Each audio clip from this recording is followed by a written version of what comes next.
for. Pole, no one tell no.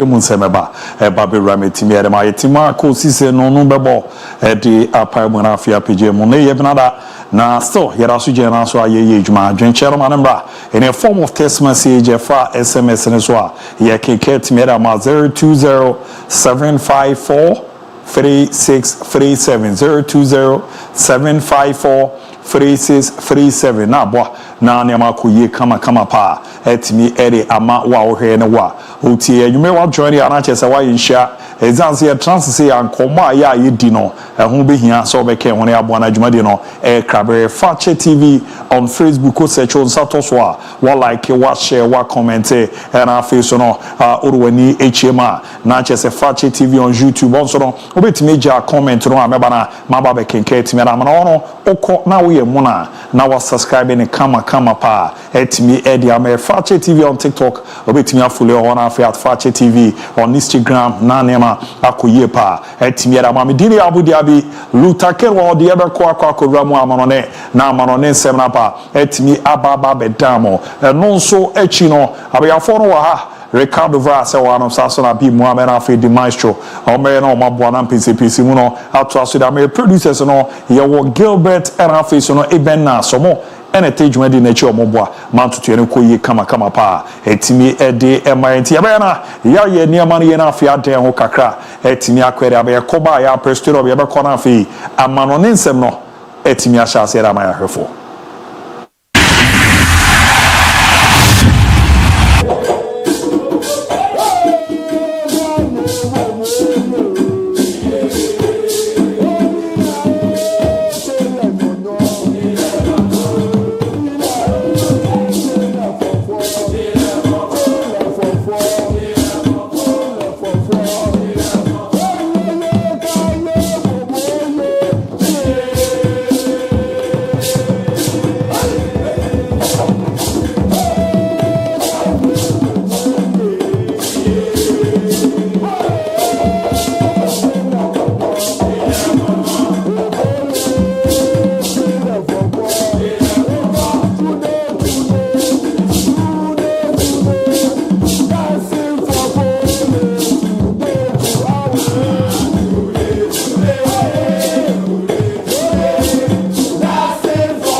Be very bad, Juma dear Kessie and so about man to Tiano Koye kama pay Timmy Mama still. Yerasu Jama, ye Juma kama pa, and ye bana, ya Baby Rama Manone, Margin Chen Brastel, may na mapo modena metimia kenkai, et me ediama, send a SMS on the WhatsApp line 020-754-3637 020-754-3637 nama kinkana bwa na bibibi akuye petimi edi ama odwumade kese ne zanze danda yine transfer ne mo eni dijumade ne bantema na ma yefi on tem so na etimera ma join on Facebook oba like wa share we ja comment na bibia akuyera ma kenza umpomboko de kwa kunyami adom na oswe nso me ho dem pa na bibia so hye ye de nyami adom late Tuesday. Yeah.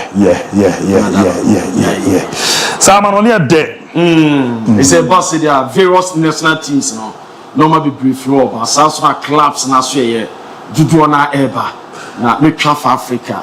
na footballers no kwa amomwa me obusika na omo no ya na draw so do na omo hu de omo de ya na kenza scan de du bibia na ozo omo so omo lifestyle no ene so do musi yo omo ne ama no fa bebi ni ye ne omo se kakra e bo ze ejuma obeye ejuma na on share nya rest bia oh e bia smas bi the boys who ya break your boys pass ala people dey ye niema keka niema bu ko nya she ejuma ase a obi o kra ze busia no kron share anya den enyamre fa momo di omo no sika ne de ke ebe ze ba be rai di mu so anke be ye yipa be ye we pa ne ade a mate tu da mami jamu fama on na re fire ko oba na ade ake de ato aso nice one ebena so na we na ye be breaking it down na ya touching it down na ya knocking it down na nya jamu yompo na mame nsha se wo yofa omo so ye ni nyina ne so omo tonsa fe Zambia omo under 18 women national team no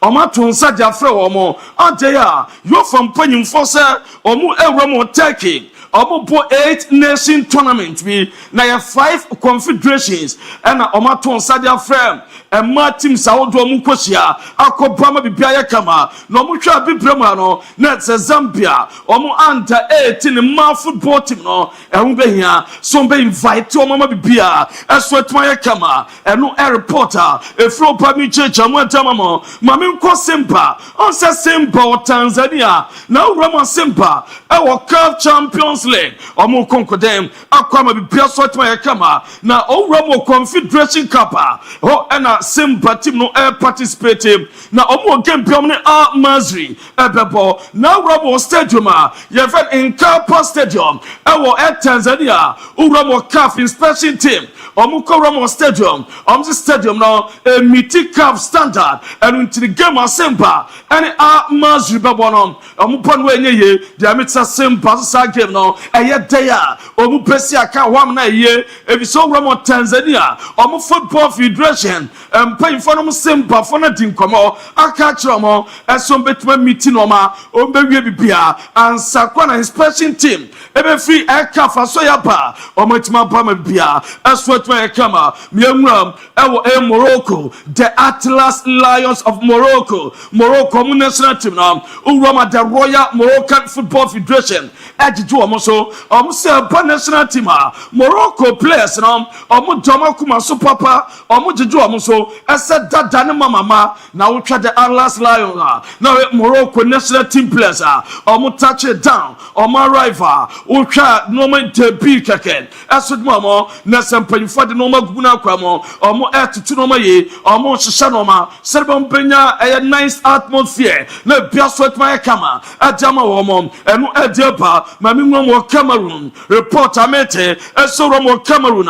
President Edma Jiko FC oni owura yer Afonso Fumato owura no sono rama na sa Royal Dumongo FC where president ewo Cameroon omusom de Samuel Eto'o Pemo court oda feka for president no omuso wa embezzle omsika wadi omsika sika bi baya na osanka omuche Edma clubs ewo Cameroon ne Samuel Eto'o anche amfama clubs no wadi sika no eno rama omse omo betabri receptably one at the official statement about the lawsuit no omo de aba eso be taking legal action at Samuel Eto'o and channel ramo our CAF executive council no compagnos and ESCO member and reporter a flopa na brantel bakwa uramo Senegal ya fe Asani Diao na Asani Diao ubakebe to job as Spain no mo penso me bom fam national team no and na brantel choose Senegal so be podama Senegal omo national team no and na bana babon tabadasen was over that Spain omo national team no or brother Luis de la Fuente or brother na say esa onya gidie onya interest eso nmu esa nkoma bom from Spain omo national team na ogiri sa Senegal omo project omo dana di kira no na hu penya so be kokosi akai ama biaso etuma kama enu airport ba mam fato Senegal sombo friendly game ni a team a friend Ireland national team no ene Bresiakai si game to draw Dublin and 6 June post June Dublin against Ireland we na on the 10th ball against your friend England and airport a floor you're breaking it down now you're touching it down now you're knocking it down near Judge Amuyompo as well Adamam na mamin break way down as well Famao as so Roman Sepin and Pachopa na Ivan Tony are celebrating the birthday na Ivan Tony birthday na me Pacho was celebrating as when he and so catch £100,000 sterling birthday party na yen Phyllis that birthday no esitia kakra £100,000 on his 29th birthday party, with celeb guests getting flowing booze all night up until 6 a.m. The England ace hired a London nightclub and bought bottles of £2,000 Belvedere vodka and tequila for every single table.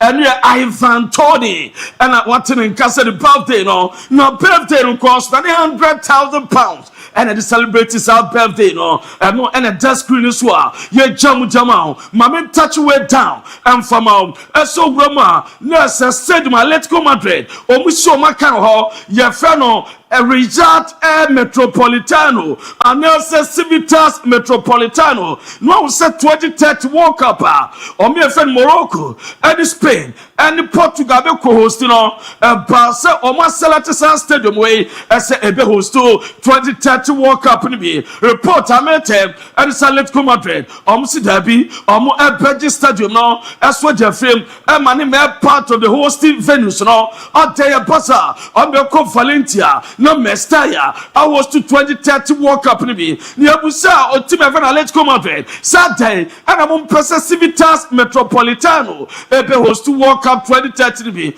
say pass of the FIFA no dia host World Cup 2030 say Boka bet 20 million euros and we Atletico Madrid for and if that second pay say call off breaker no say Saturday see the stadium no man crofo han e be concert for a lot of events outdoor etwa no FIFA Barca team no be 20 million euros and no airport floor bar mama Leandro body mama na so na me breaking it down and for my mom or your boy Edmond Barcelona na Reverend Luis de la Fuente and friend and cost national team camp no so be take advantage no dey break no akobo golf na Leandro Bada golf na open no maso wazupe papa wo yezuku papa eno na golf no opa wototo ampa ho eno airport eba me jama breaking it down jama me ko la mi jama na me break it la mi jama asem we mfama mo la mi jama say you for Champions League no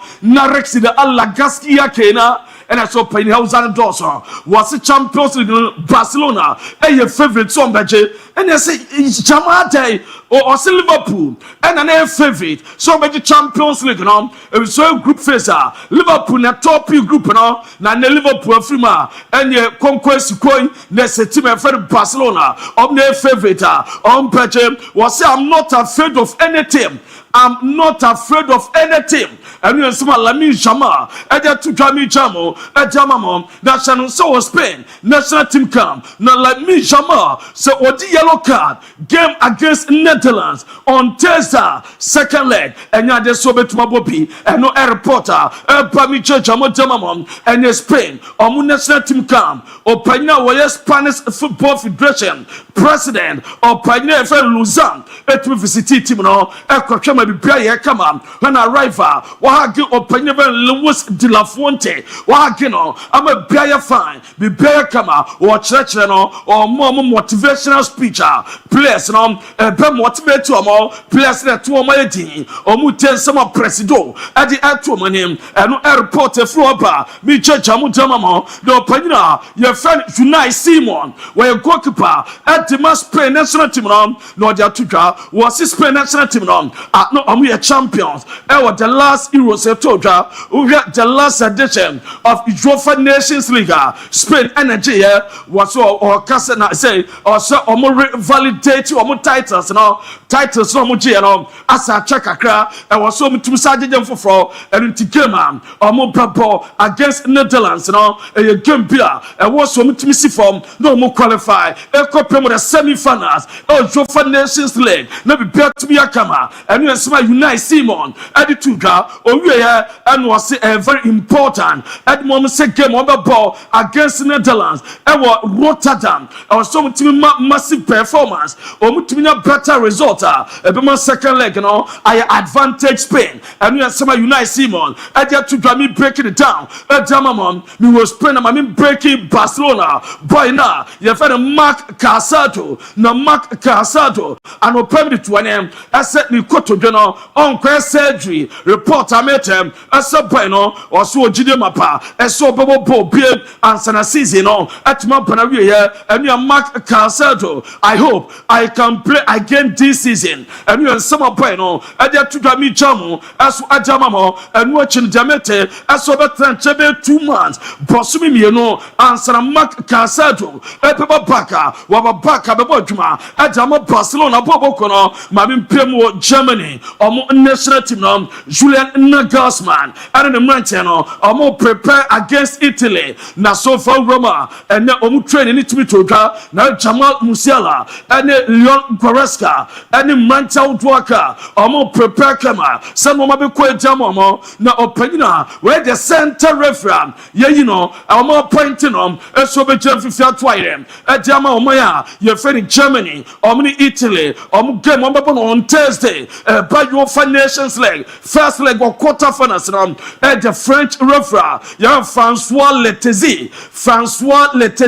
or no animal pointing on as well the center referee Germany in Italy on Thursday and no Japa no ya mama fan to name as I just rehab what me step up or pejam nina so percent international break game against St. Pauli or betem Edmond Bramun Chimboboko and report SBPA Yakama Alexander Pavlovich or no sooner well live training or after international break or betmapa I'm point Madam Bramun team Arsenal for SO Omo pin formal talks with Bukayo Saka or more personal contract extension no to support Juma or more top priority or more personal transfer as you check no point Madam Arsenal and no Adapa and watch the Brazilian defender or Badma Arsenal Gabriel Magalhaes or run to Arsenal and paying for some national for contract extension or more personal transfer no simply where you mobilizer or matter office any interest from Saudi Arabia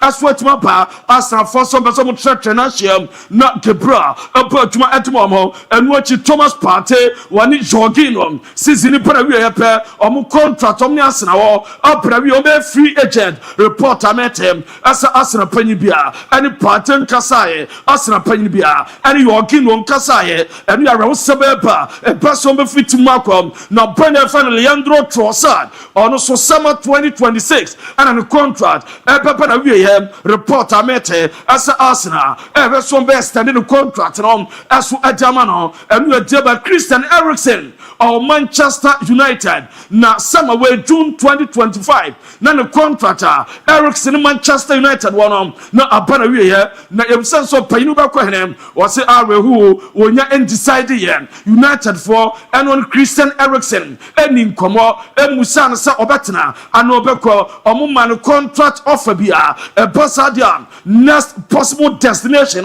onyan take decision na so baya obefri Manchester United eno ensam from Brenton so ya mi jamon na Manchester United pay for say and owura na ye fen Jadon Sancho why bonkers why sope owura why surplus e jama United omum peso beba back United wo bossa report amete eso mo ebe police elua adomani don komi e pedan so omo beton na omo ton dia ompenya sikam e jama owura Ruben Amorim na the squad overhaul wetma ya me bia ye kama enu ejepa na owura Manchester United omo player of the month for match and pacho so far nominees na nyapa say ne sitia Belgium Bruno Fernandes and watch Matthijs de Ligt Ena Casemiro Omomiansa and a United that nominate to for Manchester United player of the month format and no reporter Bami Jejamon as for Ajamamo na mami break way down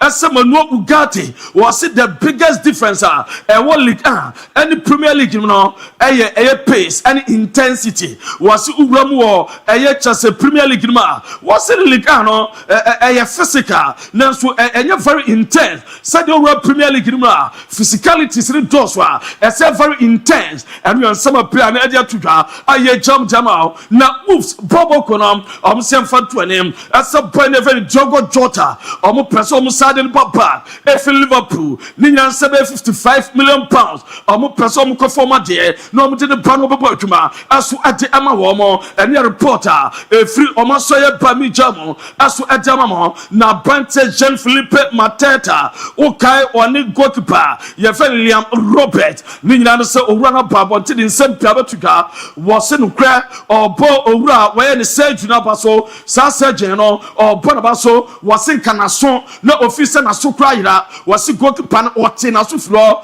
was ompanifo aye adwuma papa aye no operation and nyame adom ne na so no good news so wababa Crystal Palace watch trainer say and Jean Philippe Mateta report fina so yeba ye chejamo as for ajamam ene dwumadi no so na mami breaking it down as Mikel Merino Arsenal player on say Arsenal say some strikers in April na Mikel Merino wabo 5 Premier League games as a striker daba Arsenal na so far 5 games so Premier League no goals so was more than Rasmus Hojlund, Joshua Zirkzee, Pedro Neto, Richarlison, Kevin De Bruyne omunyina no goals awahye aye more than goals omahye na Javi akasa emebi no coach Barcelona na yemsanso panyin oba dabai oso wo twem akwakwesi June na open the football ewo edemadiente Javi kakra. Esta temporada para descansar y para resetear un poco. Lo necesitaba yo también. Yo no he tenido un año sabático o 2 después de la carrera de futbolista. Yo acabé de jugador y al día siguiente me levantaba y India tuja ye jamni nyina no so se free Samuel kwenyo ba say the football market no esu esitie no wa twa ma bia so etwa ye kama esu ejama no na Remo Real Madrid arewo sampa o twa boy na ye very Jesus Velajo yes wa baba na opemo va de pasa na se oni Lucas Vasquez na ye train om de ankopia hemfo no oma ankopa bia entom giso mu ye train awese bia ebe Kamatamo na Frank Garcia reporter me to Real Madrid as a Frank Garcia game against Leganes obetma recover le be come here so this week can recovery le be ya Kamatamo no no edeba Manchester United so more confident as obetma invest or top transfer summer we mo ni nyina no so budget no betma ye free Barca Victor Lindelof ko omja Casemiro kwa Christian Eriksen Kobe Mainu omujo nyina kwa no toma ompenya sikatewa na omatimi ade asensa top players adomaba enu atwom se rest for the Anthony omunyina somba to omunya kope Bama United omubenya greater financial flexibility amabia aswa ye kama enu edeba ye breaking it down na ya touching it down edamam na Alan Shearer akasa wose enija nan otiniso bakarapoka Newcastle United ache Liverpool etwa omutu wanje Carabao Cup finals no esom na so no wose osunye na wose enija obenya nka ne papa tiase na ne papa atimi ahwe say at long last since 1955 team of Newcastle United atimi age eyekruwa amabia so eyekama enu ensem opani tuga ma Newcastle United fans no ekwa ebifa so a omutwe game no Carabao Cup final no na efe omo abomo replica kama na omote eyepaba bia eyechese bie esiso manim no omotwe na mame akwana no so tini so no just unbelievable adaya wate ese team no eyade se enti Newcastle pa na agikruwa way and also o trejajo and no reporter a floor you're breaking it down not you're touching it down not you're knocking it down not you're jamu yompo as to adama would do so not you're breaking on down not you're touching on down me patro mamin sanfan to a name as a SMP and I'm a patro boy now your friend Chubby Simmons or Bo Edmund Leipzig for Sanfan to a name as so your team as all per boy now 8 million euros and yes our party and a trophy and venture mahon now but say I just say possible as a bit me now I'm a biaswa yakama or might say PSG on co-funded 50 million euros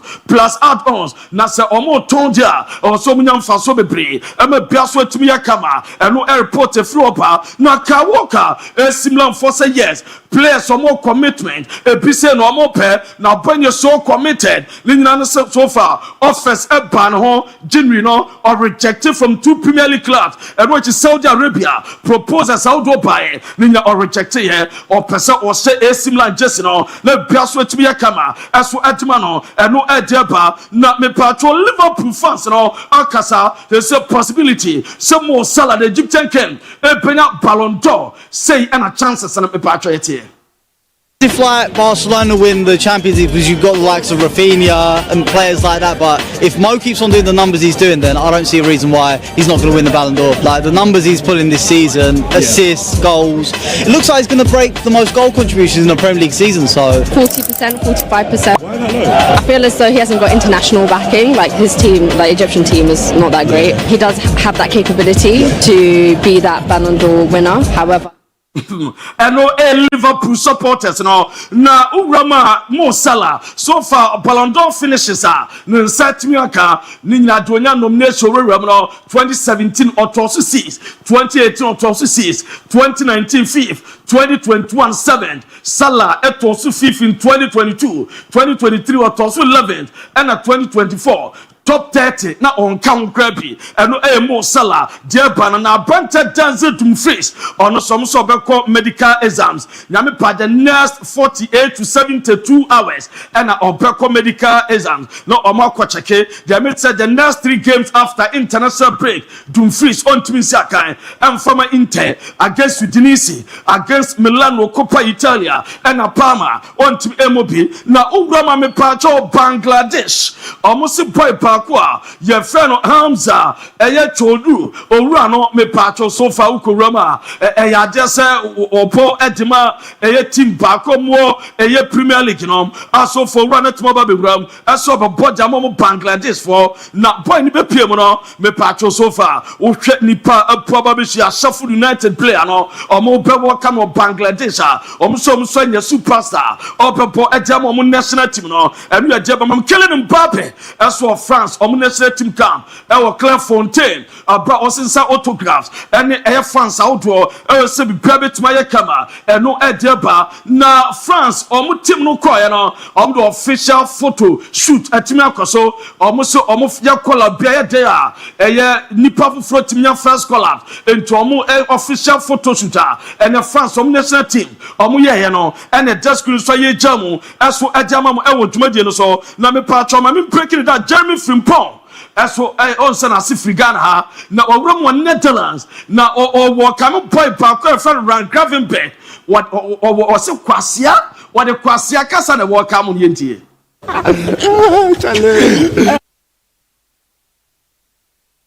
Raila, you alright?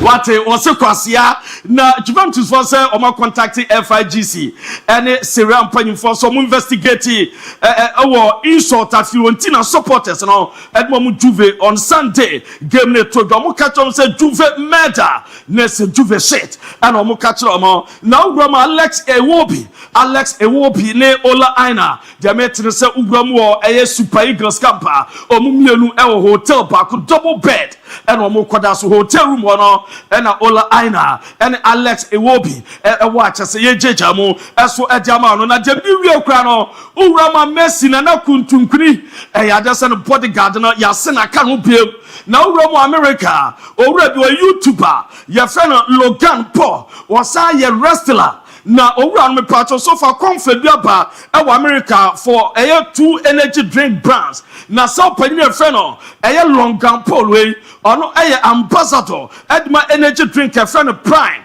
North America and at the meeting energy drink bako your friend Mass Plus Matisse say Messi dia there's a brands in me omo kontokwa eno panyin oye YouTuber we wrestler your friend Logan Paul e that you say Messi no say also omo fight for the energy drink brand ebe super e America the energy drink I was say jinam e America na o catch Messi pa oni nhia no omo kontokwa o brabu Messi from ama Messi usampa ono ne brand energy drink Mass Plus no enye wute ono ne Daniel Prime no ene o se gina so eno na Messi bodyguard na ya says akwa we cry o Messi ni mo wo ya hwan Messi na o pra footballer ene ne na kokom meme wo Messi bodyguard bra na no nsha o ring no na me ma wanu nya ne menses na wanu nu sampa masa tobe na oye enu ye Messi bodyguard no ensema odia tutwa no na chance bash digital satellite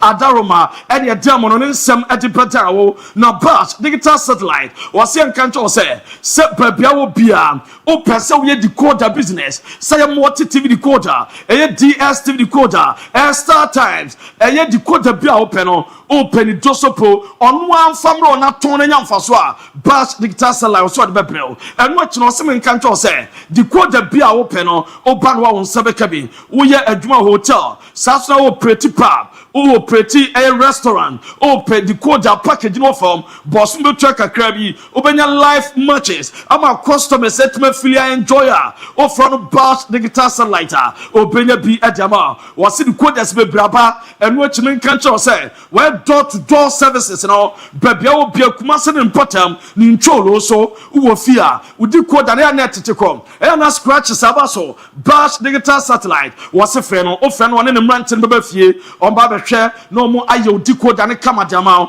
se de tibia no o so mo se de code na on be se de ama elempio be bia kama o kuma se Abrepo junction udu Abrepo junction for any form e wo bosha kwa no so wo traba bia trotro na lodu adanko ame asuofu Abrepo bosha ni gina ukwa nim kakra bia junction bi ho ye fe no Kotoko junction e fe no ship mo one bash digital satellite wo fe no 0556 287757 0556 287757 ofena obejo osuna bibia eso e kamana daroma ne de amono no nsama odo a ye bobo ne breaking it down touching it down eso de ma international abu jabi na bega for the akenya air to asidama all so that can see a queer for malu take but mo fa che mo Facebook na be challenges kakra bi bare na ya bomode na ram na abo na ne ma de ye petimi e dia mama kan se nei wo zonya edupe be boara we jana so na ne ma akoye petimi rama ye drube ya e ya muzupi heba Mr. Unyebi Mboya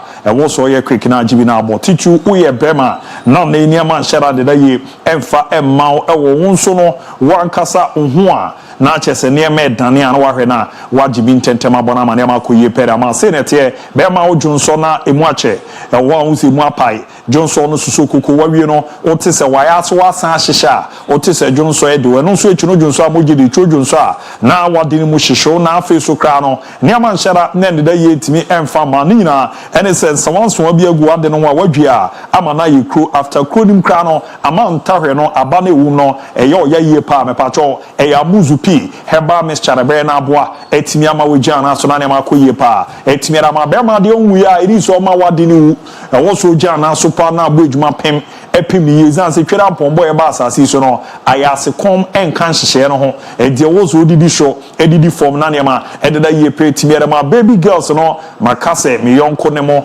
ewo se ne me chemo de mo ya ebeboa na aware na so empatwe na koyie na akɔ animu ama na ba bedan ware ti se nete ɛwɔ apampan bi ɛwɔ ase ho na nso bi egu agu ama ho no yɛ ɔhene wadua ama na yekru ɛno kra na nso ma ne one bɛma kokohyia ma na kyɛ so wote ya opa wichi ade ankofo yɛ ma ne yɛ ɔmode no me patwe wo so kɔ na muzupi no ogibi na abobɔ na wan kasa no onya bi na ababo nzampa be yɛ adwuma ɛboa na sisi ama ne ma kɔyie pa ɛri ama yɛ ma ne papa mo aya ene mu bɔ mɔden ɛkɔ adwuma hodo na so abɛba na brɛ edunya no onya bi na abɔ a ɛbɔ mɔden ama ekegyina mu ɛsan esiesie wɔn ama mo onya ahoden sonko no na ɛyɛ osisi no ɛne wachika sɛ ɛne wadwuma wodo wani chemo heba ɛne pharmacy shop bi a wodo se yɛma amuzu p heba mixture ne bi na onya bi na abɔ ɛbɛboa na ntoto na kɔyie pɛra ma pɛdulo na to a amuzu heba clinic wodo wani chemo tafu nhyaye so a amuzu junction ho okɔro akɔ akɔgi bi form number no 0247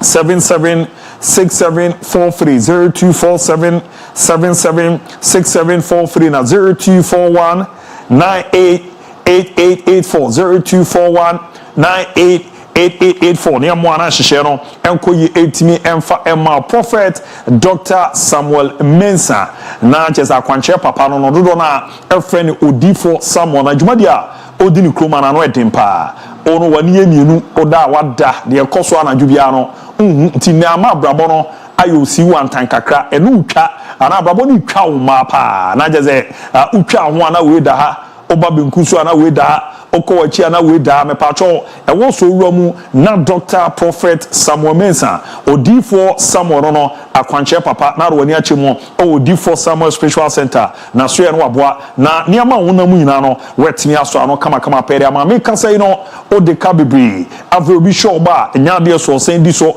enimguase ba na eba yare kwankro wachi wo be bia unya yarisa ye be fo odifo fi Ghana de ro mo China okobe bi ti say Shanghai na wakwa mankofo enyoma yarisa court nsensem na say hunmu no bia ware nti obi abenwa oboze na nkofo ete ne won wechi ni nyina obe na wetimi aso ano de ama ware mu nsensem opeba wedwuma sema ye basa be pacho faramba ni odifo nkasa na omo ano so ano fama 0246 667 117 0246 667 117 na 0504 588 454 0504 588 454 Oprodifo Samuel Spiritual Center urwani chemo manhia ayembubu ano a na chese ejaba family house owo ha ejumo bono eyade ano ediye papa eboama na makoyi soro etimi ediama se ne wawie JHS na wanye school a ema oyam nhwehwe na afi soro no so fa two teams at this time run no ye ntwere baako entwere mienu ewo so twere ne baako pe na babi baako a me kan for man se fa kwara ne ko na ayemwa ne mbie na dwemo nyantete pa na untimi nto aso enko university anase pono tertiary institution bebi obewura ebeboa ma ne makoyi era ma no eye Dwenti College tiniye Dwenti College omo baba no ejuma omo bona no edempa 2024 academic year no omo bo modern awasi no omo nya 100% ono kwa one touch enya afi na okwa akodi nkomo na akra na ekotwa no wayi so yeso a omo akra no kra na ni nje edusua no eno ko omo compound no so ye bebi a obetimi atranse na wesua de kama pa na ne makoyi pretimera ma courses omo ye no ye science visual art agric science and afi so no business general art home economics ni nyina no ye bo modern etimi ye and afi wayek adwomatuma wasi no hoye center ina akwara no nko bibia nko entimi enkonkotwe edi abomode 2024-2025 academic year no ya biere atumu se SHS1 2 3 no fanura mo Dwenti College na akra nko enkokosuade mane manko yepa emfama no do ani chemo kuma unkwanta horo mo mu bedwuma form namba no Ghana bebia obia no ofra okoso abenya bebia dana adusua no akra na sua mane manko yeda mantima mefo de papa fo no munja try test mark 1 2 no na Dwenti College etun sa fro se fa akwara ne bra na disua no nkoso no ntwe na untwa 0243 721 659 0243 721 659 0597 064 048 0597 064 048 Dwenti College the pay setters omadaroma any roman seven run to so mate ere ho quick ye kwere ba penalty romu na amanodin sem no Habib Mohamed aba na eremetimi era manti adwenche na nambra 0207543637 0207543637 message meba now messages no ma ba keke ere ho ye ba happy pensin bu ne to aso ere amamo.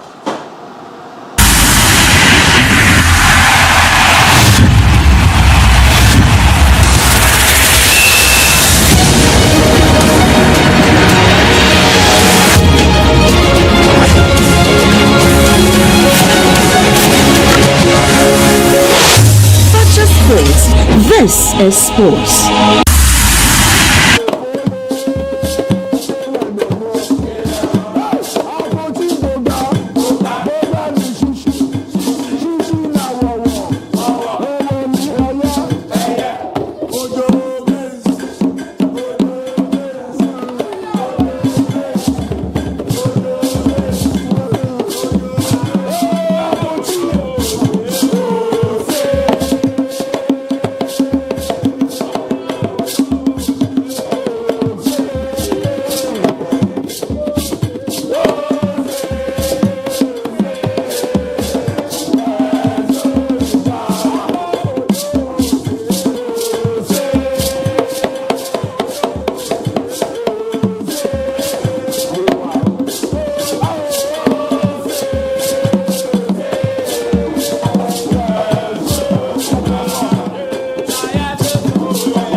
kama pa etimi area mema unze dodo na na de omo message na ba mrisi no me ba na ma ba be kenkan intima o de en kan ho 0207543637 0207543637 embwa na ne ma de da ye pen fa ma bibi aboko de alhamdulillah da wa hode enti sounds one way me so me wa dem pa da me asu ma me mouse ma no be se dubina fa me hwima na enye we na mbra ansem ofie ho ansem ofie pa so stars no krum stars na ba stars na ba na ona bu Kofi Adams na ho ye sports minister around Kokushia guys in a moment. That's good. A cheche near Mamusa Africa and open a shirt in Baku Jana na super Ghana. ti boys ne bon ye ken ho boma ye betimi ayi juma bi pri omo ye bi no bibia ne ha mo nchen bare bibi ntia no correct Kwaku yama ahwefo akwaba na yeni nkomo kakra wo screens no so said wa kan 10 minutes nti ye nche we try to brush through opening efoni a media to screen so ayehwe Real Madrid for nkomo a eba no se Madrid interested in a certain player na ye bedi ne ho nkomo kakra from scratch na ya be nim kakra wonya call up to the Spanish national team. That is where my interest and if I can point out, then I link with how Madrid monitored this boy for a couple of years. You keep saying say Madrid enye team or co-player bi ahokeke before Real Madrid ever start to say omo show interest ewo mu omo ebe di nkomo aba ho so omo pen Kwaku no my background check omo follow for a couple of times.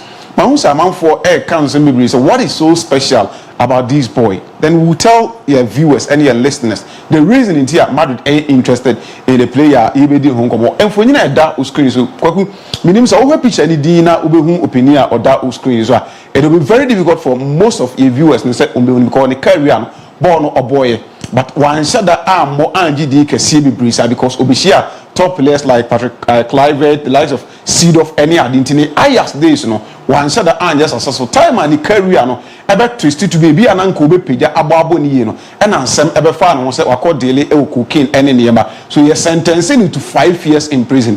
Openia, you didn't home come or a opinion friend said Donny Hodgson.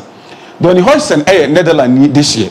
Now, or grow through the IAS or more ranks, you know, like I said, Kluivert, any seed of Munti, ya answer the ne born kese or koneni, ni playing days are now original and he was nicknamed Maradoni.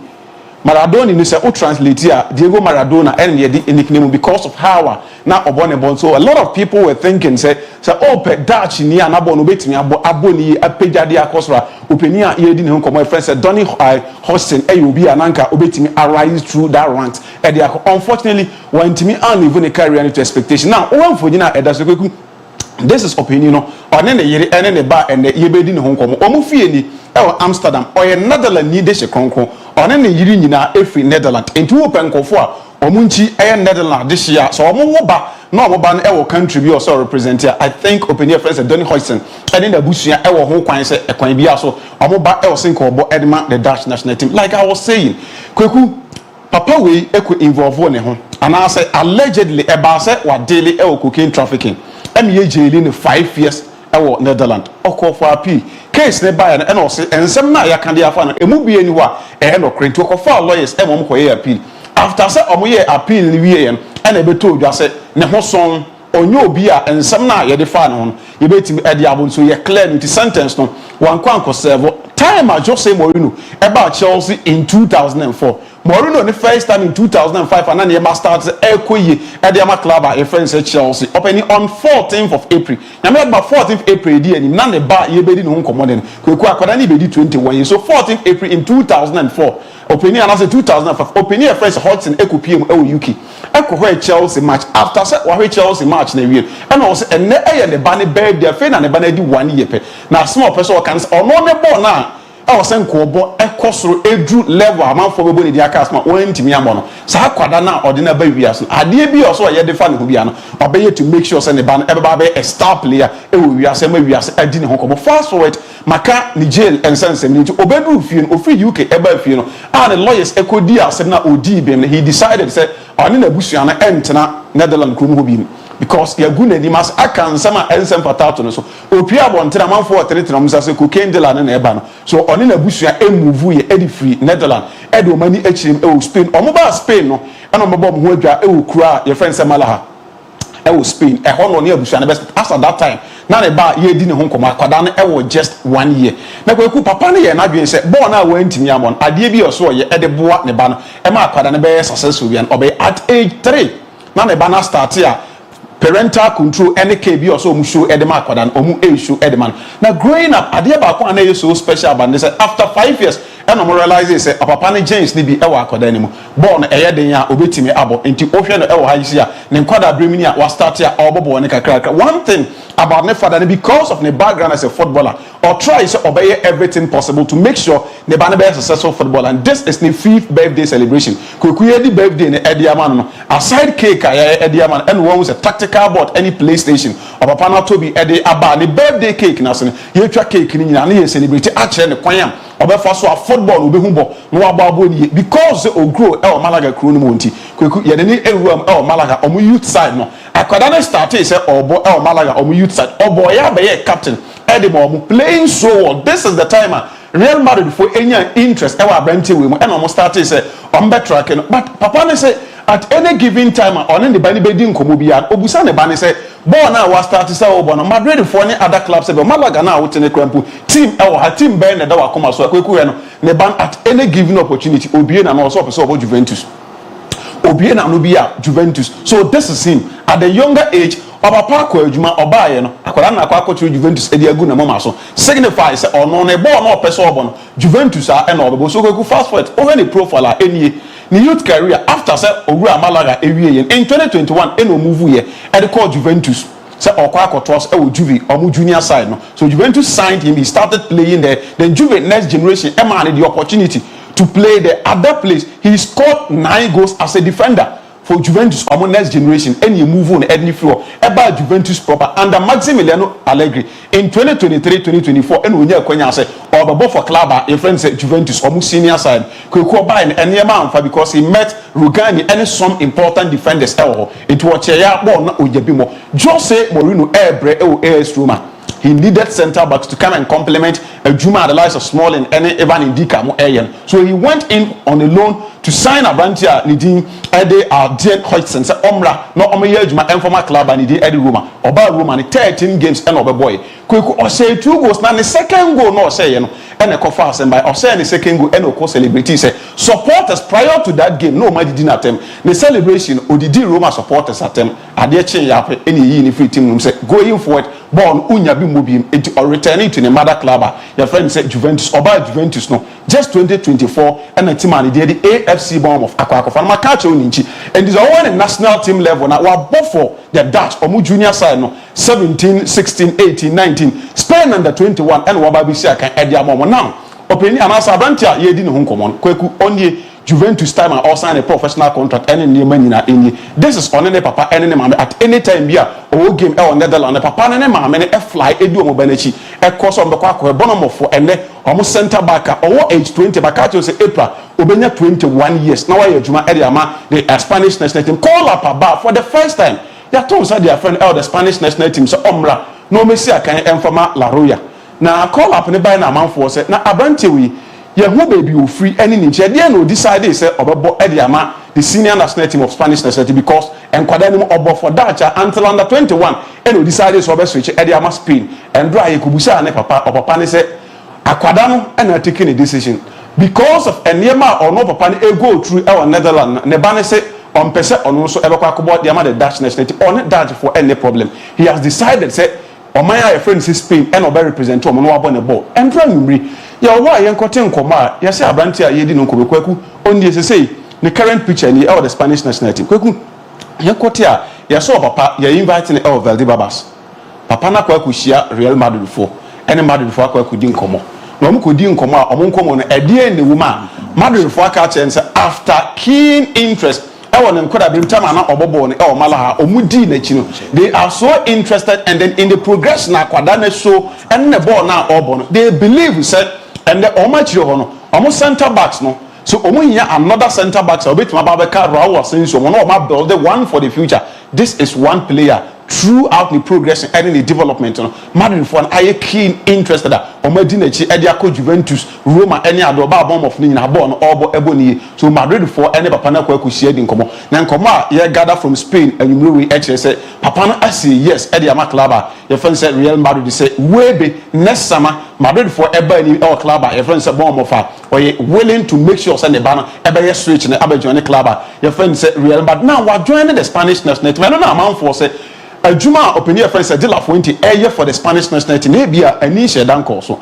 So over Spain and omobo na omobo sisi na they are building future any current materials are omowa ometima abo am my successful the present time in terms of future so on be successful ko where they omo backline kweku where Paul Kubasi where Raul Asensio these are all players and none of them and at the age in even 22 another youngster omo na ba be count aya branch friend Jane Hostner obo Edma Club and the Eddie Bonham now Real Madrid air track it akwara ni progress and the development say ometim the na ba be Raul Asensio El Madrid omecho what it means is that if Madrid able to sign this boy now the car Raul Asensio or match to either say Alaba na Efrim Militao and Efrim and now Rudiger Emubia Obefrim Obian they try to integrate this boy based on the current performance of all they did for Club the first bottom of or the Beckham or match to it is good for Real Madrid Football Club at the same time the future of the Spanish national team so going forward they have young formidable thrive or match to they are playing at the highest level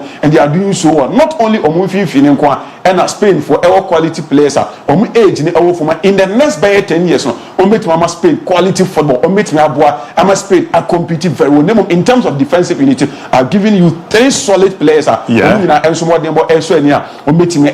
we see how the development and then the transfer story surrounding him say Madrid move your friends say Real Madrid the impact the Spanish national team and so even the difference me time no say na me the mass medicine if you ask me or 2 minutes per ada me no me no ye de color your religion your tribe any ABOU free ever start to say ye de ho asem that is the moment we lost our morals as human beings ada me hu ameka so abu DIABY and you only free rekuma na you only free say me look down upon you because of baby you free and now me see ameka say o color tuntum uye say we that day that is the very day we lose morals as human beings kweku baby awuti baby virus baby my sweet baby amigina and ye boy no ye decide baby o see free no by nature o da so ye o maame ki awo do abasa so so untimu blame maame ki say adan no wo edo tu brekum because enyo no any control we ase there is a supreme being or in charge of everything or check the move be a man so be so but the decision said at any given opportunity people decide to mock, insult and ridicule people because of our background, because of language barrier, because of ethnic group, because of religion. Minim ada you be free that area no more we as say ye nyina ye beti as say in terms of say ye traces e dia kweku unless Bible now we gidi no any Quran na me gidi unless e twa ntro dia kire so Bible ne Quran e ntwa ntro fa nkire of which me no nyina nim say these 2 holy books entro nim nyame say na asem emfa bi nka ho ena nye den enyi film so mu nyina mu gitum me agitum say Bible ne Quran e ntwa ntro I don't know say Michelle because of a tribe or religion or color me did watem no because Bible ne Quran nyina me yata if free abodi en sha say Yankopon din ka bo wen Adam yeah obo ni wie no why no obo ne san ka no one no nipa if a true if and Adam and I want to so e bae ye wo ya say edora ye do so no ye mu etete and ya ba bi nyawo ya ba bi nyame we are all from the same species the same one mother and as a one grandmother one grandfather say ye traces e dia kwa difference number Yankopon wo kan kora na wa cheche niema bebre ma kire di ntia o my different in terms of tongue in terms of language and niema nyina say be ya at least be appreciate nature now no Chelsea akobo Arsenal wi and when you been na Premier League for this statement we aba say Wesley Fofana no a player for Chelsea now after match no was suffer racial abuse ye din attempt the color e de didin attempt so oye nipa tuntu ni free African to on some fata Premier League for say omutai Chelsea chi omutai Wesley Fofana chi they will do everything to eradicate adiwi e de free omo league them that benda and we to be they were not specific to say Arsenal for any didin attempt and Chelsea fans but if so 2 teams in our supporters collectively and the kaboom Eddie Wesley Fofana tema they should go back to history books now mun check omu traces omu clubs ni nyina Chelsea and Arsenal omu great stories omu between omu ntimi ntro without blacks can Chelsea write omu history without Didier Drogba onye black ko Chelsea bet match throughout the history without Makelele Ngolo Kante mo any black players Makelele and Mikel ometime you from ana Arsenal for bit match from history Thierry Henry Edna film these are all people are almost traces of black nti adenti and for once yentimi appreciate engine to say abrabo na yebo no enye for fan no and the ball no he's done nothing wrong to be a black person and to come from Africa. Abi Mate, una u free UK no you are not fortunate, you are not favored. Mate, geographical location. Why I'm common? I'm a drew maybe agent. And so I think I did for once. You who can have a first one. You better try to solve this once and for all. Maybe two racism as a free I can see. May I say fantastic one, Habib Mohamed. Hi, Fakye Sports. My name is Lewin, and I'm watching live from Trade Spain all the way. The Ononso Ebo Modin Edeba Babi Ramu Ewo Hanom no me na me nyu so efefio. Good afternoon, Fakye Sports. Please, where is Mihailo Mudryk?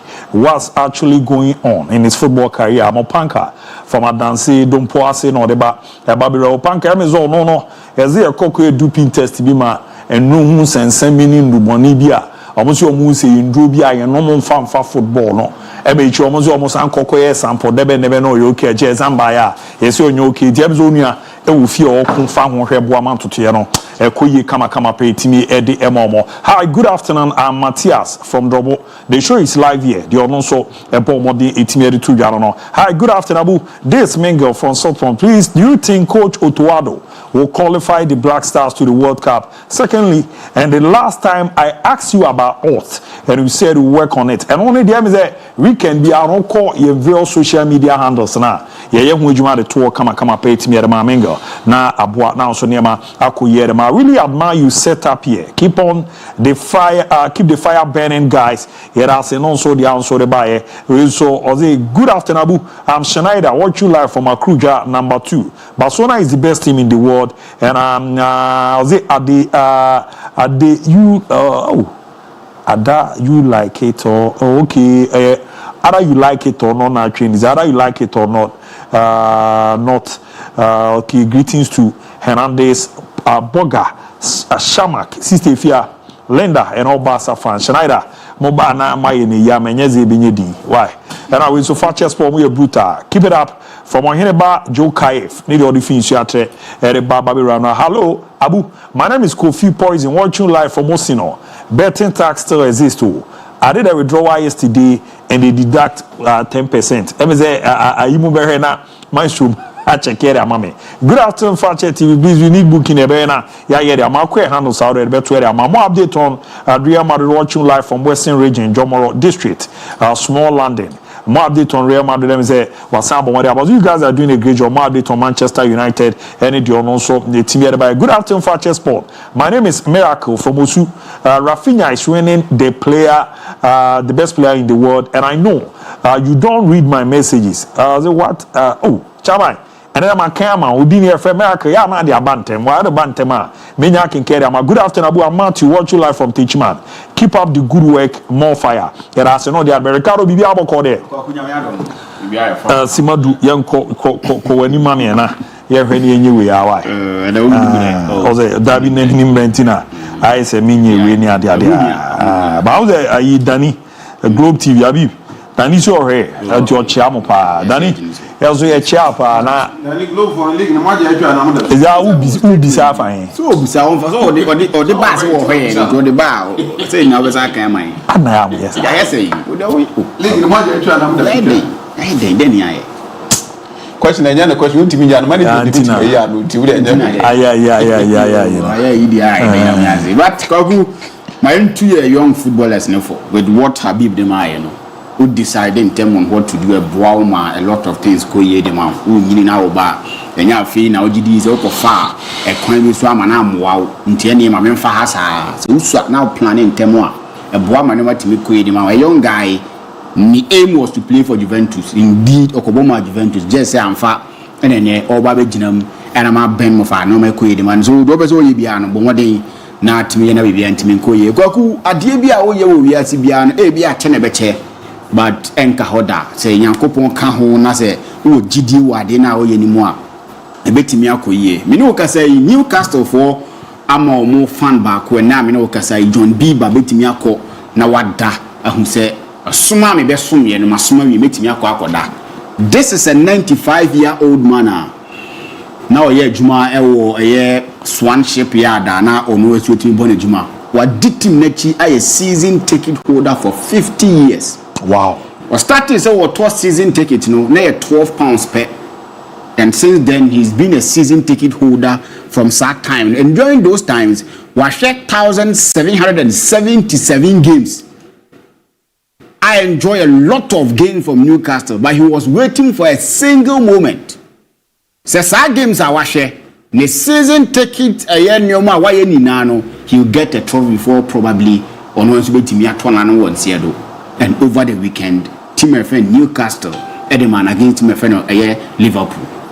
He's been present every time Newcastle ABOU games, but this game he decided to say there be obesha won baba fie because of how Wembley nyoma na obetimi France and we so akotena ne seat ne so a ne ho do no kakra 95 years on timi nko ntoma ne nana ne koye na ne nana no koye ne esi ye ni nano nana no friend wo phone so ebo na mane mene na ni ade a obetimi akọ na akoda se nyamempo friend na because nyoma wire with Newcastle na won timi nya trophy no watimi nya trophy a no ma akoyi enso atimi dia ma no. And if you look at him nyoma wire ma Newcastle games wa hwa ma Newcastle na ne managers ahodo ma bani na no. Now he's giving the best manager for Newcastle since o hold season ticket no over 1,776 games no to a coach oje a trophy na de ma team ya friend Newcastle.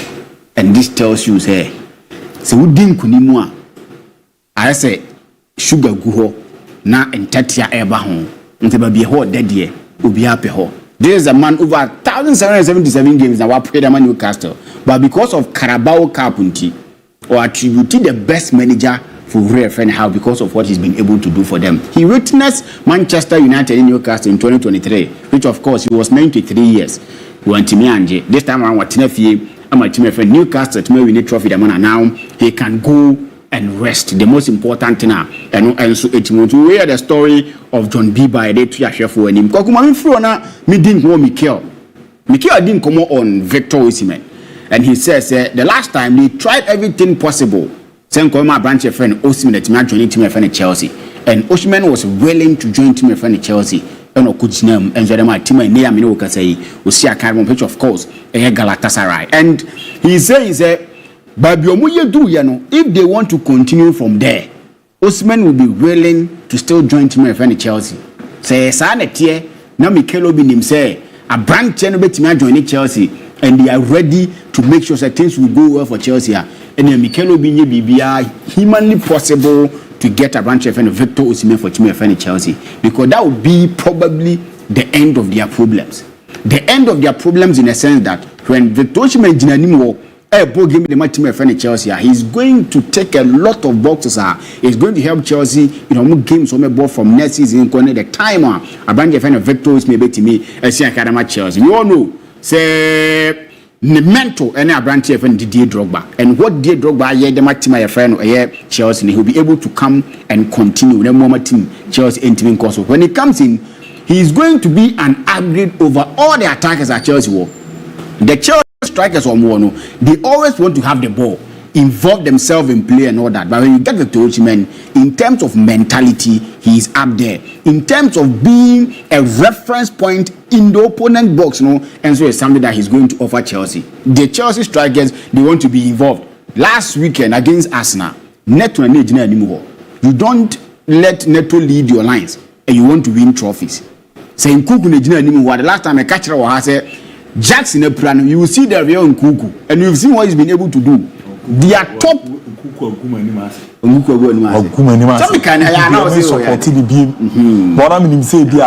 Coaches, at times they be a winning, but Jackson Koy and the Nkuku and the Ricardo Nkuku or Guman. Who's the main he's not been the Nkuku we used to know.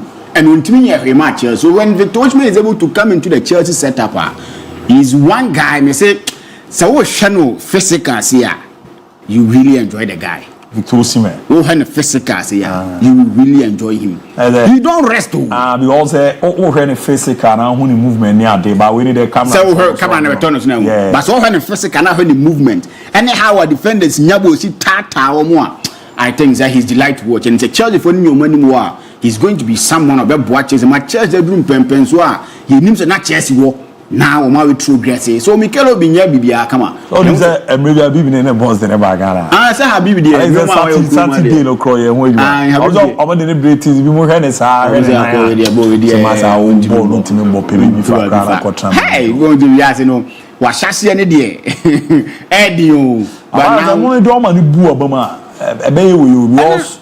O Shassi as a way I did be a ben was as I been was of course. And I posse I remember stories on stories no Papa been a cut up on. Okay, uncle. And on any bar. Almost so we do 2 quite. What could you say?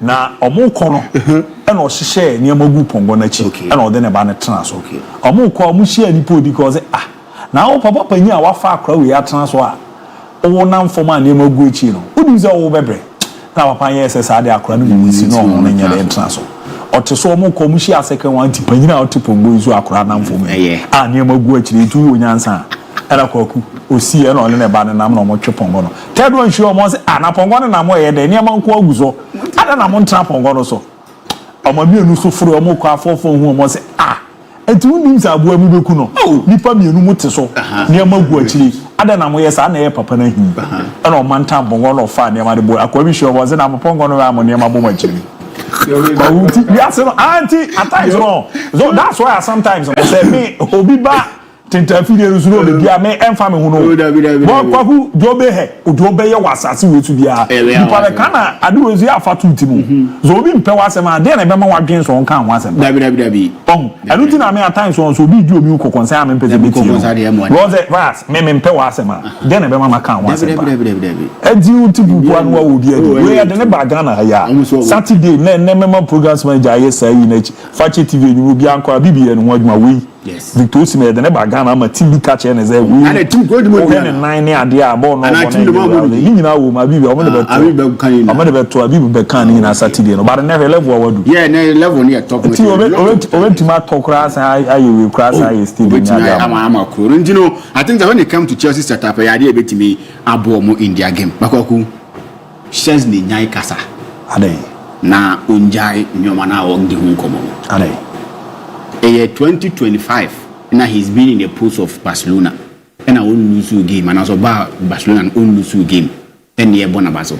He's done nothing extraordinary for Team Barcelona. Oh, that is all he's been in the post and against Benfica. Teams be Chelsea. Ejumo Ojeno is indeed a fine goalkeeper on the mark test again call you know. Mama Basa for now say MON-FRI no craba or the bibia be sheme unique. Do cancer. MON-FRI ye didn't you MON-FRI no a goalkeeper telling us say that high line no say the defenders going to no that pool no on experience be that. So he was giving out goals. We saw him against Benfica, the mistake he did and the penalty he gave away. We saw him. Basa for no referee because they are still in the Champions League. Saying MON-FRI one come back no. But now because all them no make mistake no but he's not done anything extraordinary for Barcelona or compare Barcelona and Juventus. These are two teams with different identities. Or say Barcelona for no there you see them football no not football I say they make you enjoy football. But with Juventus they always think about the results. What Hansi Flick is doing at Barcelona is he not thinking about results? Well, he's thinking about results, but it seems what he's saying, you know, on Miki assembly and mani look at you to the boom boom now. And you boom boom, but that's all bobo. And you boom boom. Barcelona bought total football. But nobody can question that. I'm not even thinking about defending Juventus, but these are two different teams with different identity and ideologies. Even now, the reason why we are suffering, Thiago Motta trying to go away from the Juventus way. Look at Antonio Conte, the Juventus no. Check Allegri, Juventus no. When Pelo came in, we saw him suffer because of that system. No person will change, you know. Seriama, ya who no me faso. So that is the system of Team Juventus. You don't compare with Barcelona. You've done nothing for Barcelona. They go give you are in the post because of pen and you will be our experience. And the only thing our the beauty of branch and experience. And I no make them Barcelona. So Casanonian to Boisier. He's done nothing for Team FN Barcelona to be talking and making teams our body look like Omunye team bia Adumbi and Aba Donso. Nanka you are done with football. And Testegen could probably boama you are in the post. Tony Cruz are casting, but why do to me go to? Oh man, also. Obezen na oye are why there. Cruz are do to me go. Me go to. Ada was there. Na Tony say oh can free kick takers are. Why do you place my goat on 9th? So when you are the best top 10 free kick. Yes. We assume we would be a chinye beba. Adia wa shishi. Sa adia Tony Cruz shishi. Eye no ano no. Onu Cruz no kran kon so obaja Cristiano Ronaldo. But he's a good free kick taker as compared to Cristiano Ronaldo. Wa mo no mo de na ye mo nhyen ko a. Eno ana mo dwen ho. Yo me ba o. On the day e ba ni free kicker. Ronaldo for never be ye me bo mo kan no kre. Ronaldo nye good free kick taker than Roberto Carlos. E ba Juninho Pernambucano o me ni bi. On ne de but Roberto Carlos no or technique bi a a unique technique. When it comes to Roberto Carlos, I do always see differently no. Sa no ko ka mesmo na say na and then so minim how I know. Oh, they know me out person of Kofa. And better than Ronaldo. I can't no good. Buffy kick me nye. I can't no. Hey, now I mean, why do you people do that? No, Tony Cruz is Tony Cruz wrong. He's a player and the mentality of football. No son, baby, bagaya pa. And on top players are more technique. The boy Roberto Carlos and as bebo na name and compare South Africa winner Confederations Cup. Alliance 1997, France against Brazil. South Africa kinon kwano matter.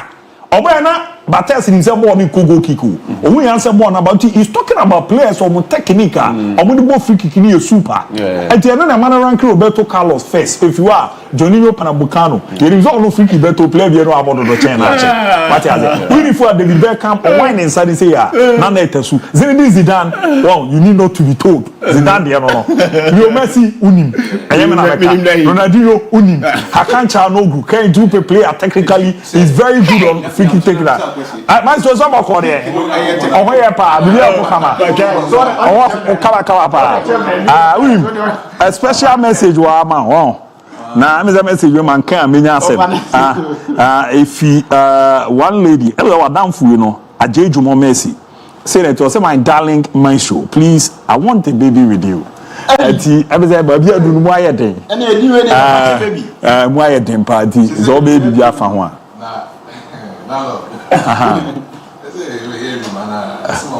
No, obi ade me say ba me kan o man kan obi kura betete ama me aze me kan ni message da etenya banko wo se me kan ti na me make sure say be say 200 messages there wa me clear ni na yes am nya access anti we need a message for you and am the welcome so kan nga eno na me bi edi kan beto so me call Facebook no one me wo dey me ase bia ele du baby a onse na ya wo kan ni ni yewe ni ya na wa chim kakra me nu ase bia one mo ase me no wa ase simadu ye nko ai wo bibi ka fa we hu ana free kick takers no oh free kick takers ni there on Tony Cruz ya adwen me dey ya adwen but baby wo place Ronaldo not no there nanka Ronaldo mrase and Ronaldo embrabe yes mo ana ase 7 fantastic so fantastic that is now the most free kick ever also never bet to second Moseva that be Roberto Carlos na technique no technique na even crown on pay we now na ase dia ba no we ache omo update no ba pay we no crown dia ba no crown no na ni say ko be follow with him because Rogerio saying one was that goalkeeper na no already free kick check Cristiano Ronaldo that goalkeeper no so wo ya we ya omo nyina nka so mo beja Ronaldo we actually Ronaldo ni brand ayi no the ball free kick no so we no be buy Tony Cruz what is it Tony Cruz is a good coach very good coach oh when ya kwa ni man Simadu patapa na boni gig fine no I ham na town e mo dey say ya the technique le bo dey Schneider muni na na Çalhanoğlu muni na atwa me say me penalty a penalty Cristiano Ronaldo ba first me dia me te kra me sorry but me Munze is the best penalty taker and the friend Penaldo is the best penalty taker Portugal in Spain is already Etonu baako okay Bayern and Real Madrid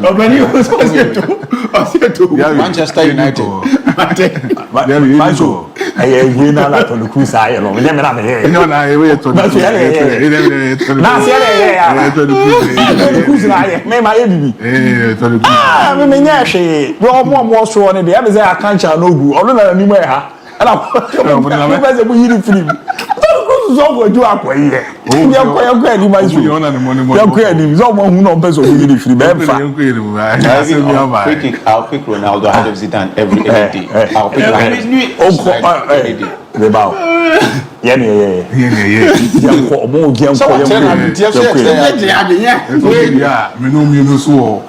Manso ti ma duna kanso o tena ya kanso yanko any ko mabudi abina. I think say as someone Navarra say about Victor Osimhen, I think say it's a complete truth na Moroccan. When you look at Chelsea Football Club Enzo Maresca and immediately home come, that is the reason why they share. So when you look at Enzo Maresca with Chelsea, he is actually doing everything right for Chelsea to actually thrive.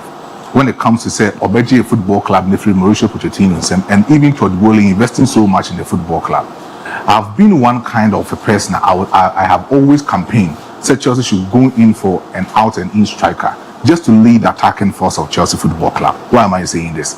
Chelsea is having most of these attackers at any moment in time. When you give them that kind of ball for them to create into the attacking third of Chelsea, they can easily create a lot of chances just for the availability of most of these strikers at Chelsea want for them to thrive. When you ask him, Maguire is not that kind of in and out striker who can lead Chelsea Football Club. Christopher Nkunku is not a typical false number, and that's a classical striker who can lead Chelsea Football Club. Nicola Jackson, from last season of Villarreal back Chelsea, last season he gave a double-digit number goal contribution for Chelsea Football Club. This season, he is doing extremely well for Chelsea Football Club. But if you want a potent striker, someone that when you give him close to about 21 chances in a game, Obetimi execute about 19 chances in that same game, is a certain Victor Osimhen. The days at Napoli, the days I acquired Ofaso, Edge the Scudetto, the first ever for Napoli, Abrano Muntimi engine Scudetto or Italy. Ofio Impo Ako Galatasaray this season, having close number of goals, about 19 goals this season from Galatasaray. It tells you, say, he is that ins and out striker. When you put him into the attacking force, he can make Papa Yefeno say, Enzo Fernandez to try. When it comes to the number of assists, Enzo Fernandez can easily give it to Victor Osimhen. Cole Palmer can give him a lot of chances into the attacking force. Cole Palmer creates a lot of chances, but ask me, the attacking force of Chelsea, they are not able to tap in most of these chances. Cole Palmer added to anymore, most of these strikers. So to me, if say Chelsea be looking for another top striker to lead the attacking tier, is a certain Victor Osimhen who can lead the attacking force. But Chelsea ball against Arsenal, and Arsenal winning against Chelsea Football Club over the weekend. But then Mikel Arteta is actually doing something wonderful for Arsenal Football Club, of which I want to talk about it today. Because of said, when you look at the attacking force of Arsenal will always try to depend on that particular right-hand side of the attack. So when you look on my tactical screen right now, Arsenal to me attacking in 3 possessive movements on the tactical field. The first one is the left side. The second one is the middle. The middle is that particular positional play when you want to duel about vertical lane position. When we talk about the football term, so the right side is actually that particular side that Arsenal will always want to depend when they want to create a lot of overload. Now, when you check about the percentages rates, left side Honunka carry close to about 31% on the left side, meaning say on the left side when Arsenal want to start transition, making sure say Lois Kelly a bit much share with the transition. Now so a lot of things that come to the attacking that he will actually make sure so bit more possess somehow for Leandro Trossard for him to do a lot of things to the attacking third. In the middle will depend on Thomas Partey and Declan Rice. Their flexibility, their fluidity of which a bit more enable them for them to create a lot of chances into the attacking third. And then the right hand side will depend on Julian Timber and Obefaso bit more a lot of ball to Bukayo Saka, and that's what we practice now channel. You get Gabriel Martinelli, yes, switching from the left hand side to the right hand side, and that's the Gabriel Martinelli in Timiambo Ethan and Waneri can come in and step up for Arsenal Football Club with Mabusa modern Ediama Arsenal. But this is the tactical duel of Mikel Arteta and the Faso and Yama. Oh boy, winning 1-0 against Chelsea Football Club. And this is David Wire trying to make sure to beat Maupus a lot of threats. And they are through into the middle zone sector for Arsenal Football Club. And then David Raya, one thing about David Raya is that he's not only that kind of goalkeeper, most of these attributes, some reflexes, and the corner of also coming out, a lot of ball movement possession. It's in started transitioner. You talk about David Raya as most of these goalkeepers are. If you want to have the keepers who will involve themselves in the play or make a lot of flexibility of ball into the attacking force, David Raya, his visionary pass from that particular defensive structure for Arsenal Football Club is actually immense. Now, this is kind of us obey that particular transition. Now, when you look at this, he's the main sweeper over here. He comes in as a hybrid defender just to support for President Gabriel Magalhaes and William Saliba in the defensive structure of Arsenal Football Club. And you get set. The moment to get Martial as a main sweeper now, these Chelsea Football Club players will try to trigger the press from the side of David Ryan, but then as a goalkeeper, as a visionary goalkeeper, one of the things that to me I distinguish from most of these goalkeepers are show a lot of challenging about visionary passes now is about your passing ability. And David Raya will need to have a breaking line pass from that particular defensive structure into the middle zone third. Now the power by any mono is Papa say Martin Odegaard. Martin Odegaard will always try to drop in deep. Now no can once over the weekend say he actually loves to drop in deep just to support the midfield action of Thomas Partey and Declan Rice over there in the midfield. Over here you get Enzo Fernandez trying to have the man-to-man press with Thomas Partey, close man-to-man press, and you get Papa Efense doing thing but marking out to be with Mark Cucurella as an inverted midfielder supporting Chelsea Football Club, trying to make sure say the distant presses, the distant pressing system, the way to marking out from that particular midfield. And David Raya needed to get the ball from Martin Odegaard for him to start the transmission from that particular middle third to the attacking third. When you flip into the second picture, now Martin Odegaard, the team are dropping up into the center circle of Arsenal Football Club. The moment of drop over the center circle of Arsenal Football, it means that Thomas Partey is not functioning very well in the midfield. When Thomas Partey becomes handicapped in the midfield, because most of the times no make it means the engine no based on the fact that Thomas Partey it me control the telepathy affairs of Arsenal on midfield now. It's very difficult for you to control the game against Arsenal Football Club. So if you want to stop Arsenal, you make sure that you stop Thomas Partey. I'll bet you must stop with the box-to-box midfielder in the action of Declan Rice over there too in the midfield. But Papa said Martin Odegaard as the captain. The moment to go say Thomas Partey higher handicap, he needs to drop in making sure to be free up. Mikel Merino into the attacking third, to be dropping in Abajibo and a lot of passing to attacking third. When you look at this particular moment, Sir Martin Odegaard dropping in from this particular channel at the back into the midfielder, it will have a constrained midfield for Arsenal Football Club, leaving a hollow space into the attacking force of Arsenal. So even if Arsenal a progressive bonus from the doing to the center field of Arsenal, for one castle opposing have a model called the opponent. It's very difficult for Arsenal to have a basic ball progressor in that particular attacking field, between the attacking line. Edema Arsenal or Dako anymore, Edema Arsenal football. When it becomes like that means Arsenal best short and as Arsenal be losing just one man behind the typical striker, so more that particular center half midfield. That's the reason why I made a whole space afterward. Arsenal ain't quite mean progressive one to be called attacking third. When it becomes like that, it will be very difficult. But then, so share biting the whole vibe on this particular Fabian Hasler this season. Roberto Club in the free Grand Porter. Roberto deserved the same from last season. This season he's actually doing that job for the side of Brighton and Hove Albion. And then the last 10 matches were about the big games, the English Premiership. You can check about Brighton about 2-1 win against Manchester United. Brighton ball a draw against Arsenal. Chelsea Oluzu in the first leg, and then Tottenham Hotspur winning against Tottenham. For Liverpool, Oluzu in the first leg, and then for Manchester City home and away over the weekends. About draw at the side of Brighton Hove Albion. But then the first leg he won 2-1. Drew with Arsenal and then won against Manchester United. So back to back with Manchester United, he has been able to secure 6 points for him. So Brighton Hove against Chelsea, he won by 3-0. It tells us he's doing something wonderful. Now this is the Brighton Hove Albion on the league log on the English Premiership this season. Almost that close point, about 47 points on that 7th on that particular league log. But then when you talk about most of these things, also Edinburgh Brighton Hove Albion this season, now boss, they do home come over same time now so. Because Fabian Hasler is doing something wonderful. And then in that time now so and can be doing come back. Ocha yambo abana wabana kama why. The man that I'm fan koji Tony Cruz stop we watching it. Right now why you own na here. Madam kwa muzu eba clinic come so nya kon abro no ma. Na madam for pa no. Wabanya kona ompombo ko de. Adom. Nanzo. Menzo no ya pa yara why ayi ni nyina wi maye menya ni animu no say wo hye ya wunya introduction no okay say menya introduction no kura say adwuma no kura ma bia me du mfimfin a introduction no ko asama mete ye no na nya agoro ako introduction e hu pa introduction mama achasa abomi pusa yes a jimin sa to fom and we zo bisa metamfo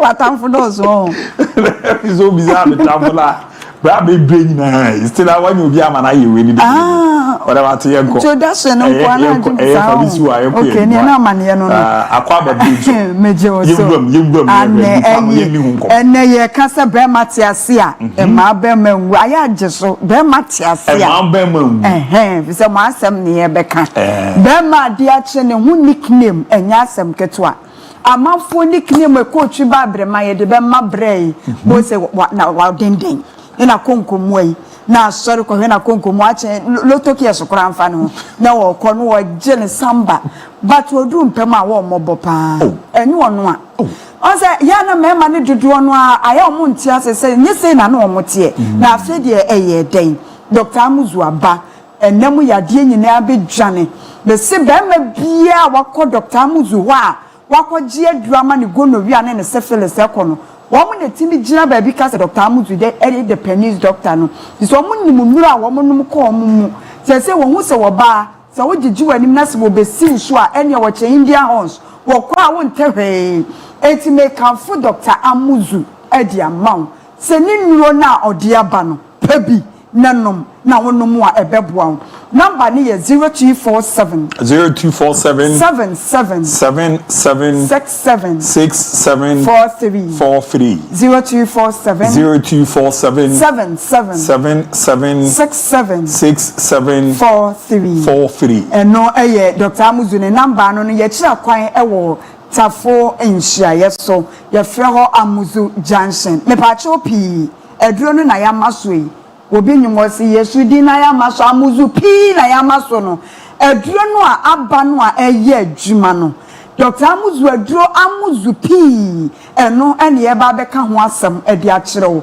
enem yade Amuzu pi kama me pa chew wo hia 4 mako 4 wo hia mako 9 na aboa tugo no a wakote anasa syphilis ana enemu yade bia ya wakote ase ni nyina ne se anopa wo de atere be no mienu na enwumere wo ba nso a wo de atere no mienu nti acha 1 week no wo se wo boba ko we se wie saa 4 eno no aye 1 month na afi wo de akon yade ni nyina e de afiri honom na Amuzu pi ya meka ho asem se wo tie me pa Dr. Shedadi enua bi hini ene ha man bia wobi a wo ye adwuma ne hunam tutu ni po bo da sori kura wo se ne hunam ye ne ya body pains no wo Shedadi haban no ni nubina ne 4 ene o de kan sa aduro we hu enti etoda hunam a ye wo ja wo so we afiri mpaso a wuntimi no wo behia Amuzu pi ena wo de hama bi ene nua hini nso a ya no so ye active part se enkekaye se ebi obi wonum an infections na wanya no eye ne hina too much wo hia dura ebetimi ate so sesi akakra ma no ama se de wasi adwu wo no etimi abrase eno so wo de amakomako enum ena wo de ye on se aba bi wo na se ye ka 20 ni ye ka jamaka ho a wo ba bia wo ye wo ba sima no enim aduro no emfaso a ewo mu mama ene bema wo sisi mu ba ye den a na eye saa Amuzu pi no fi se enua na doctor de ye no eno na eboa pa eti se wo ye bema na wo tie me Johnson bedi wa na ayem hyehyew because wo Johnson na wo bema no emu ye wo ja our fitness Johnson de ye the fa feelings what's wa fitness in our Johnson abu na Johnson no what's wa ye yire den te se konka na wo digina ho Johnson so de eke hu ka utirimu ye odede te se de wadi loto me pa chew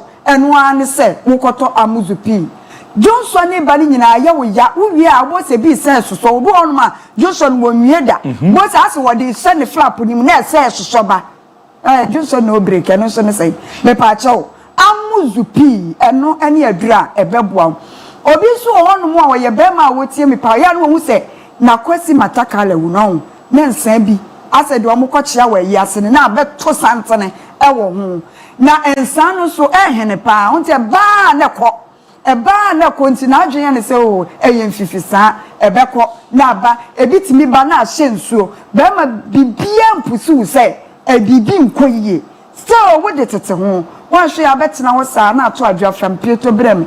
Afi na boy say guess na esrew almost bra we dey o ye krawa wontimi kra nyinsen oba. Ya na nyesa we ye krawa keke. Enam ya de na didi wo ho ache. Eti amate say active was sperm no. Eti ama wo nkwamo an kra na agene. Say say Dr. Amuzunya was sperm kakra no de fem fidie ma. Oba wo say mo no nye active. Eti mo no dodo na nka wo say hye wo ba nyinsen no. Wo de no wo mu nuru sa ti esi wanya low sperm count. Na wo sa problem no. Shase na to amuzu p nanom. Amuzu p. Eno na anom wa bosome. Nasa wo dwonsogu a enkura be 3010 no mu suwom. Oba bia hu no ko board so tra no afenyi nsem wo de ko. Bi so kwa ye feta akra boro so. Amuzu p eno eni wa dua wo se wonom. Afa be ma bi so won ma ne ho bantem. Enyi wono a. Eye yade no na adidi ne ho sa. Ade wo hu oba ne to na aboso no pepe da ho pepe. 1 minute. 1 minute, 1 seconds, 15 seconds. Before ba be jene no kwa. Na sa ma no de wo yo ba enfa bi da. Sa ma no wo yo ba enfa bi da. Because one no wa pepe just 30 seconds pe no. Wo wi a na wa ye na anim white et say entoma fita bi a acha wa adakam no oda ho no se ehwa ankromo na na ehi wo ehwa ankromo se wo ba kwa akosom na ye go wo se enkontomire bi a ya no ama na aboro so no mesra wo yo ba enhwe bi da be ma se die be mu aya se abebo tokom pa cho amuzu pi be ma wo be gina so ma se wonom amuzu pi ahu se yes eniema nyina edida na akwam be ma bi wo ha ojo so ade mu apart se the last time catch on wo de yes a emfa nkobo ehurusie da so be won tafo wa wo yare kra na anam me pa chokoto amuzu pi ni bi nanom na enfi obi ajonso but obo on man Johnson kala no enye o obo on de no oba ajonso na se blood kakra be ma eye normal because on say ma de ebi amantini mu no kra no wanya osmo nti ojonso eye likely say ba kakra be ba be fem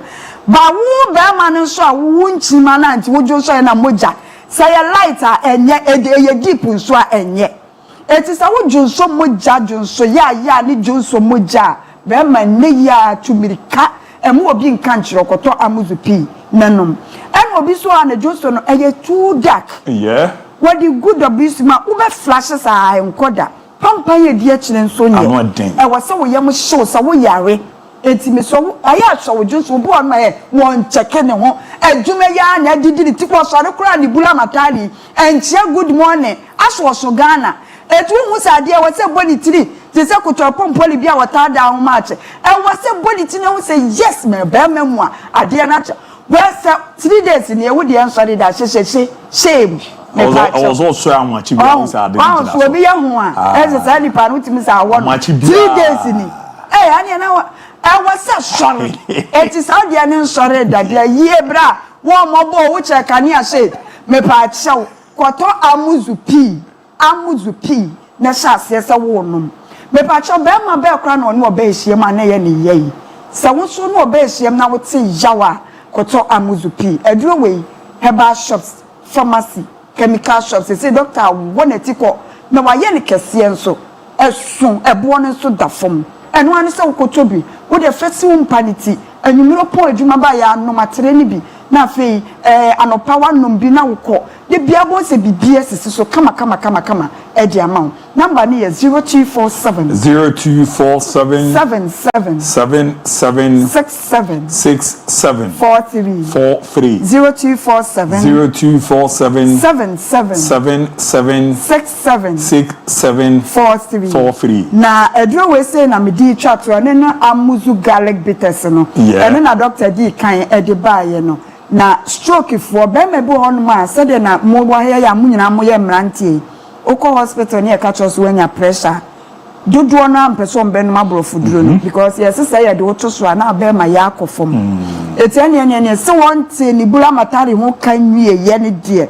onko no hospital aduro emma ne ho medjojo saa womdem etiane ode ne pressure be ne namwo na ne owu a na okọ Dr. Amuzu yes our research ni nyina hu say babunu bi wo ha obenya pressure eti se wo pressure na wo ye be ma e wo se wo nom se aduro we na bua wo se wo ye babunu no na bua wo pa e na fe be me bi won so a ni moja no entimi nkomma ti se maye a wo musire mu no me te sa pagya kuna ma etwam be me wo hwesa wo te se bibia ponka no hwenko wo hyesa ha wode ne ho ofe ne ho eti hu so ba ne tui aye te se abo round te se go so bayire kofie ti enya ofe abo nkruwa na odbodabode asa tebu bodabode wo kon kakra eti hu want hwenya o any our problem kwato amuzu garlic bitters ni bi eno na be ma moja na kwaba na fentini nim akwa bi onti brofo o se akwa selector badwa na nim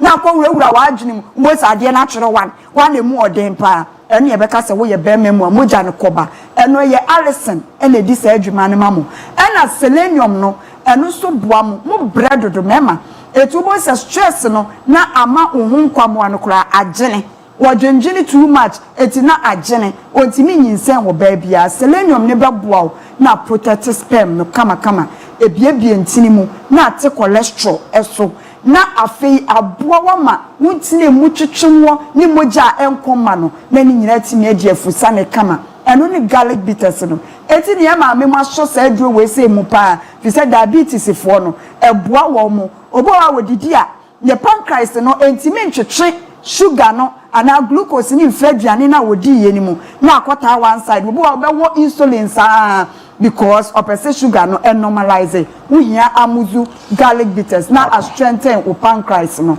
eduro we mienu nyina o ko pharmacy shop ana se herbal shop ana se chemical shop ebi ewo 0247 77 43 0247 77 43 sebe matiasia emma wo bema ewuja mate medase pa nya kon abronoma research ni jaye why na enyo ya because first face no cry report ade abana me say shame crime so see me bisa wo tamfo why first say in shame see me bisa wo tamfo amuzu pi heba mixture my goodness I do we jume ye no se mi nyanya bi mu nso na me bisa wo mo a no mo so cancer ka bi bisa no se 3 seconds then no WhatsApp na say yo me nka hofo no me na me bo amuzu na me ma we na bi ma me fans no me mo bi mo okay di mo bi za no so de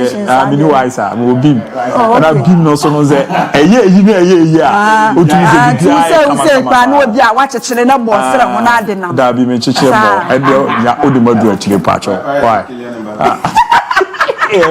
why is a follow why is a follow fear you have we be mo me be me konkodem pa oba fie di mu dance for me ye ne ma ye ne ade why is a follow abo o me ma bro cake e bo won ye ram fie na ade akebia e ram etime da ma kama pa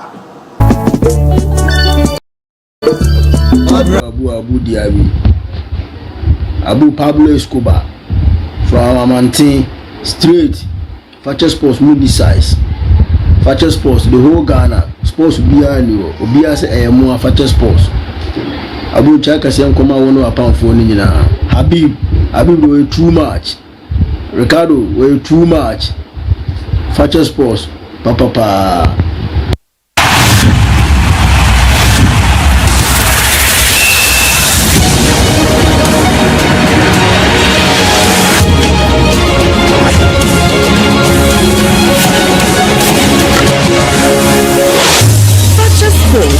This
team ye bo adwuma na mo messages no mo ma men clear kakra emfa on Facebook na member ma me hwe we no Octopus the King, great job from the team, and greetings to Ricardo via Sojo. So Kenneth Adoma, I wonder why Ghanaians in Ghana now take racism so serious. I can boldly tell you that Ghanaians born in Europe, especially UK here, I live, are racist than the white people. I stay here and I know what I'm saying. It will never stop. I'm watching live from Reading, UK. Kimfuga, Nedio Nonso, Ebo Modia de Bayer, no Colin Joseph. Fatches for no side, Joseph inside a GR government hospital laboratory department. Joe Bijis Oboko, the Henry Kakari, nice program, keep it up. Nana Tichapia, watching live from Axim. Biaga, good evening, guys. David Kofi Edu Jr. At least give the goalkeeper some credit. He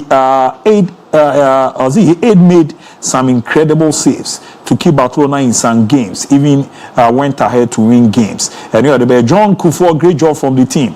I'm watching you live from Florida, USA. Abu, please tell Maestro that this is John Kufo, his course mate, when he was doing his master's at University of Energy and Natural Resources. I love him so much because he's a rare hustler.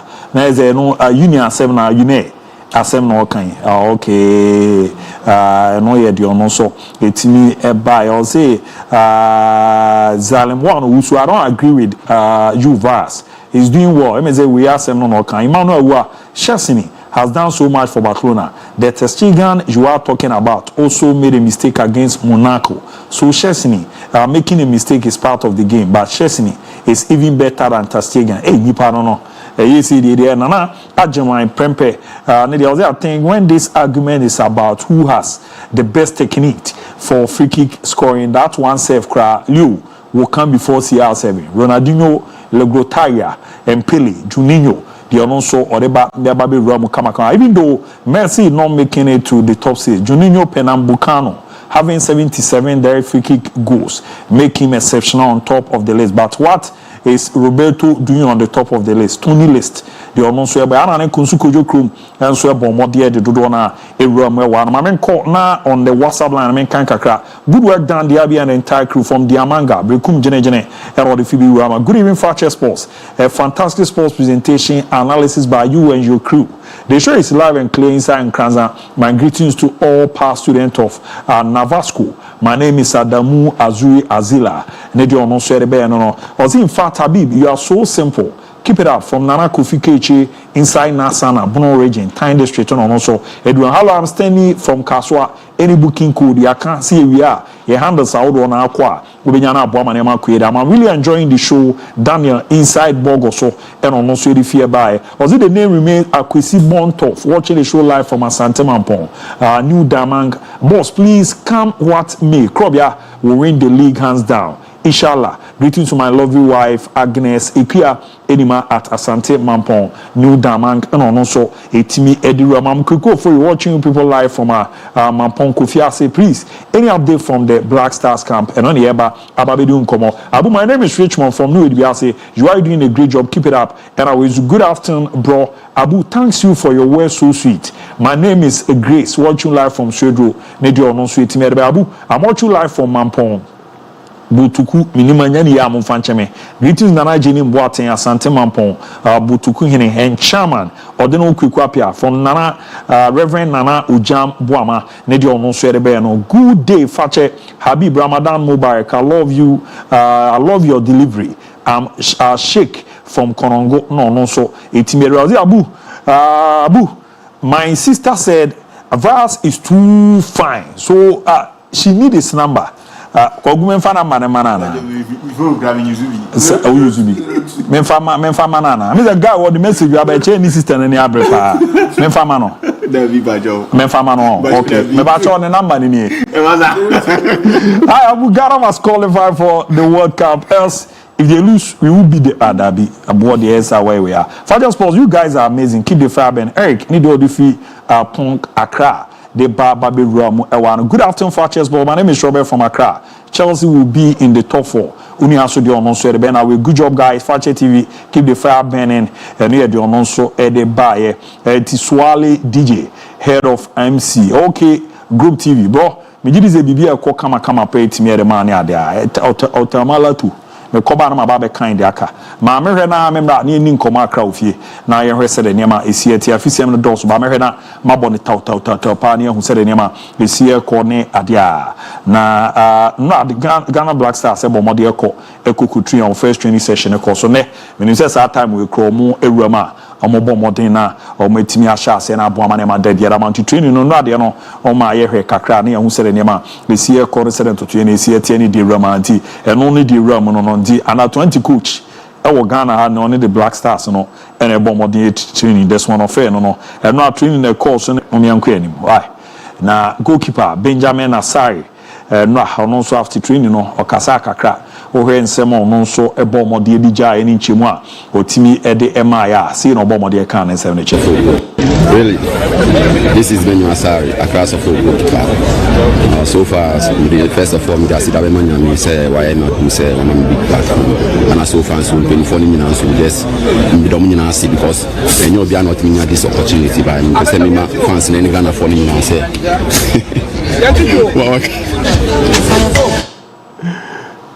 Atiano me number 1 na is Ben Asari no na uze nei obomodin edi nkoma church nsemu kama pa wadi 32 years and ejuma ye de ma to folk no ena na aboa ye de na wura aboa ma na makoye pa ere ama no His Excellency John Dramani Mahama as we din nkoma ere fa the Black Stars no ye nkona ye nkokuti esema na mampanyi ebomodin etimi ede tuja.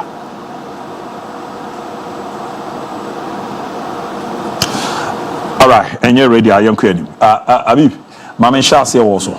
Mamma Shasi also, na fear her na, yeah, corner behind the day. Oh, yeah, oh, stories, no. Oh, say, there's one of Ghana. Yeah, or your parts or can, yeah, assistant coaches, no, yeah.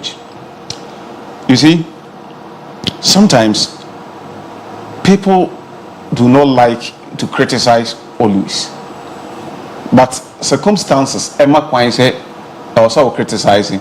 By criticism, people will get you out of context.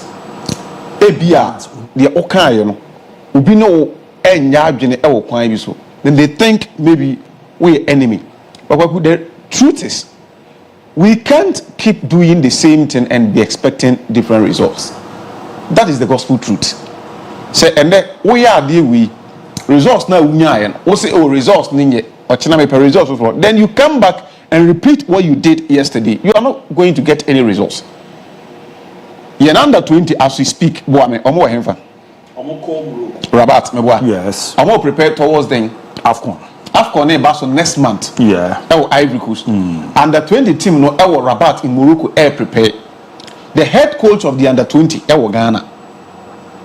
Our assignment to concentrate with the Black Stars to play 2 World Cup qualifiers against Chad on Friday. And then against Madagascar or Morocco next week. I have no problem this MON-FRI being assistant coach. This same person I didn't a coach's education instructor. My checks actually say very soon in about a week or 2 coaches in the crowd courses being in the ABOU, they will still need his services in terms of NMA 1 or 2. Why do we burden one person and expect the person to deliver for us? You're under 20 for years now. Finding it difficult to qualify for under 20 World Cup. You have AFCON. Say under 20. You hope you saw a secure qualification. They may not win trophy. Before say under 20, they call up. But you have to place maybe Bria, Omaba Monte, and some coach and Freya. You say Omba qualify. You know, your team will drop. The explanation we had. If you move to other clubs. There are new players or form the I have no problem with call-ups. But say you coach now or coach under 20 and that's what Tikuma. Meanwhile, the team is far away in Morocco. Prepared towards tournament. I agree, sir, assistant coach. But the truth of the matter is that yes, why any training plan the program now. It is true. Why program but see any other country. More now, you see a person advanced on to advanced countries. Morocco, Egypt, even Nigeria, any smaller countries are how you say, you know, in Kwaranket and Kitchen football and Muslim, they will not do that. Only the most knowledgeable person when it comes to handling issue no can on din komo. I'm bizarre and combining the national under 20 no and the Black Stars and all that tax and all a na ebiso no acheche ni nsem yenti ne kakra. Well, luckily, it doesn't clash at all because the tournaments with the under-20s doesn't fall in the FIFA window. Apart from that, we really have a really top technical team with the under-20s, so it's quite positive, and it's easy to combine. I think my role is quite simple. My role is to assist the head coach as as best as I. Didn't clash. Coach, we don't come carry am about team no Morocco Otegana NCI. Asembe no ne kan. Look, see your person usua de e Black Stars wa. To say ye call World Cup, e wo kata omo fa coaches, local coaches bi edo omo di akiri say omo ko sua de from free Black Stars. You betimi aye ne sa, but to name him as an assistant coach e the Black Stars of Ghana whilst or the head coach for an under 20 and prepare for tournament. Adabraka, I have a big problem with that, and I think going forward, we need to sit down and look into that, because you didn't repeat old mistakes and still be expecting say divided attention. How well is he concentrating on Black Stars at the same time concentrating to make sure under 20 and ever tournament? Moving from Desmond of Fair and Nasem, His Excellency the President, the President of the land, Papa Michao, yet to Krum Hayenka Bishim. So now, His Excellency John Dramani Mahama ever catch said, what can't any minister? Honorable Kofi Adams, some Black Stars, a taxpayer seeker, and the addition Black Stars. Next month, the senior national team, the Black Stars, which is now a pale shadow of its former glory, will play 2 World Cup qualifying matches. I've instructed my office and the Minister for Sports and Recreation to hold the Ghana Football Association accountable to the people of Ghana as we prepare for these games, especially regarding the budget of the FA. There will be no secrecy in how much the government spends on the national teams. The budgets presented by the FA and other sports associations must be known by the public. After all, it is the taxpayers' funds that are used to fund these. Voice and I catch the minister say, man, ye Black Stars no World Cup qualifiers ebo.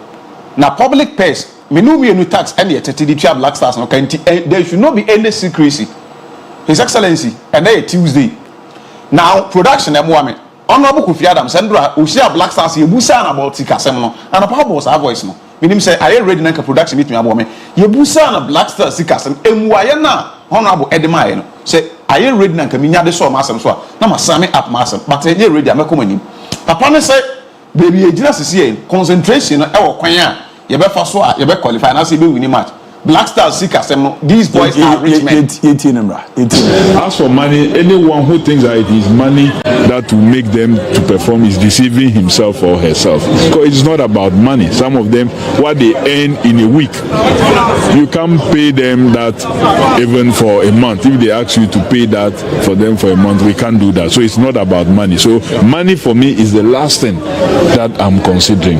But I'm considering the conditions under which they will be playing. The pitch, the lightning, the environment in their dress rooms, and then what have you. These are things that are of concern. So with the first thing first. Honorable, light, page 1 and your duty. National Sports Authority. Now we are the penny. So National Sports Authority. Yes, ministry nasi. But it is their core responsibility to make sure say your pitches, lighting system, everything is in order. Dressing room in order. Minister, President say before say a bubble match, Wakat say budget if for the bus. Young fan cover Usi Kanya was the last thing. Yeah, Ghana for the first thing you see. No, but first thing first. Yeah, Kobo boy. President say before say a couple match. Wakat the minister say.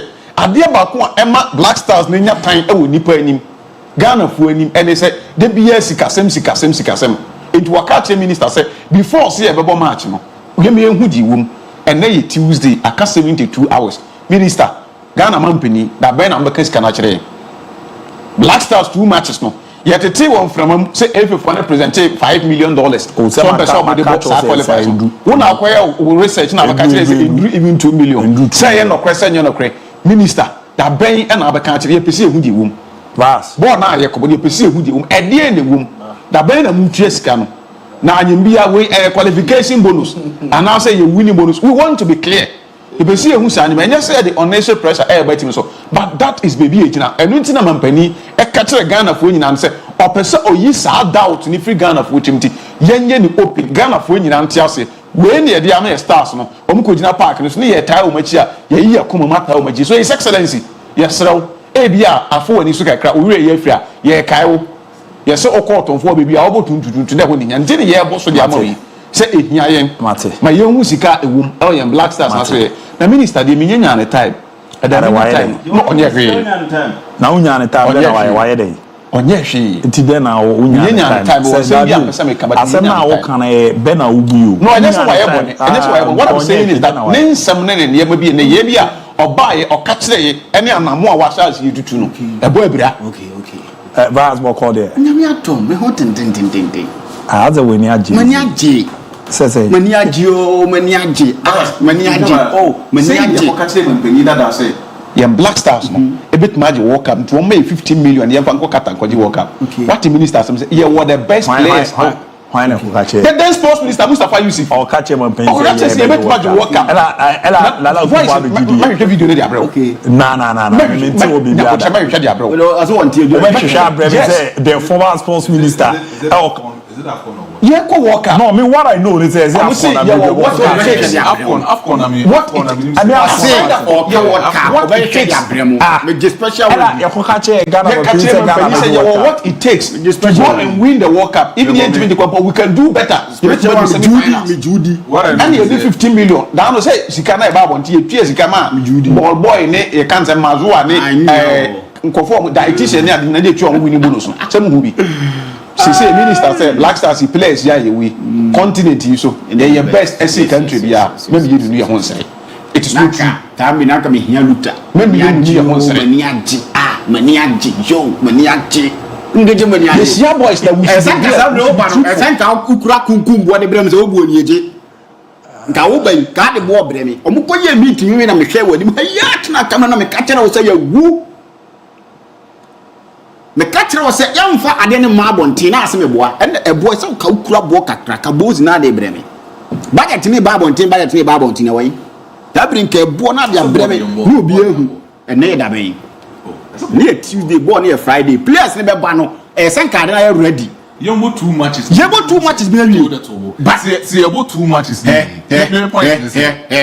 maestro mame fa me bre o de ba no ba be do aye no ye the budget ye the ban san ya ade na say ya ade wi the budget aba obi obeyes wo de ade o ya ade wi so the budget ba bia say go hwia na obo opu budget ne brofo budget na say kire say na we kan say bogu nua na budget na ba eno na nchen me say me ka kire say o ma konya e mo nim kasa PR aduma na ye na ye wo mu a yesu mu ade mo tena do ko be convince o ma me o ma pese o ye no wuntimi ye na me sraw picture na de ma no vai transport me sraw for ma me.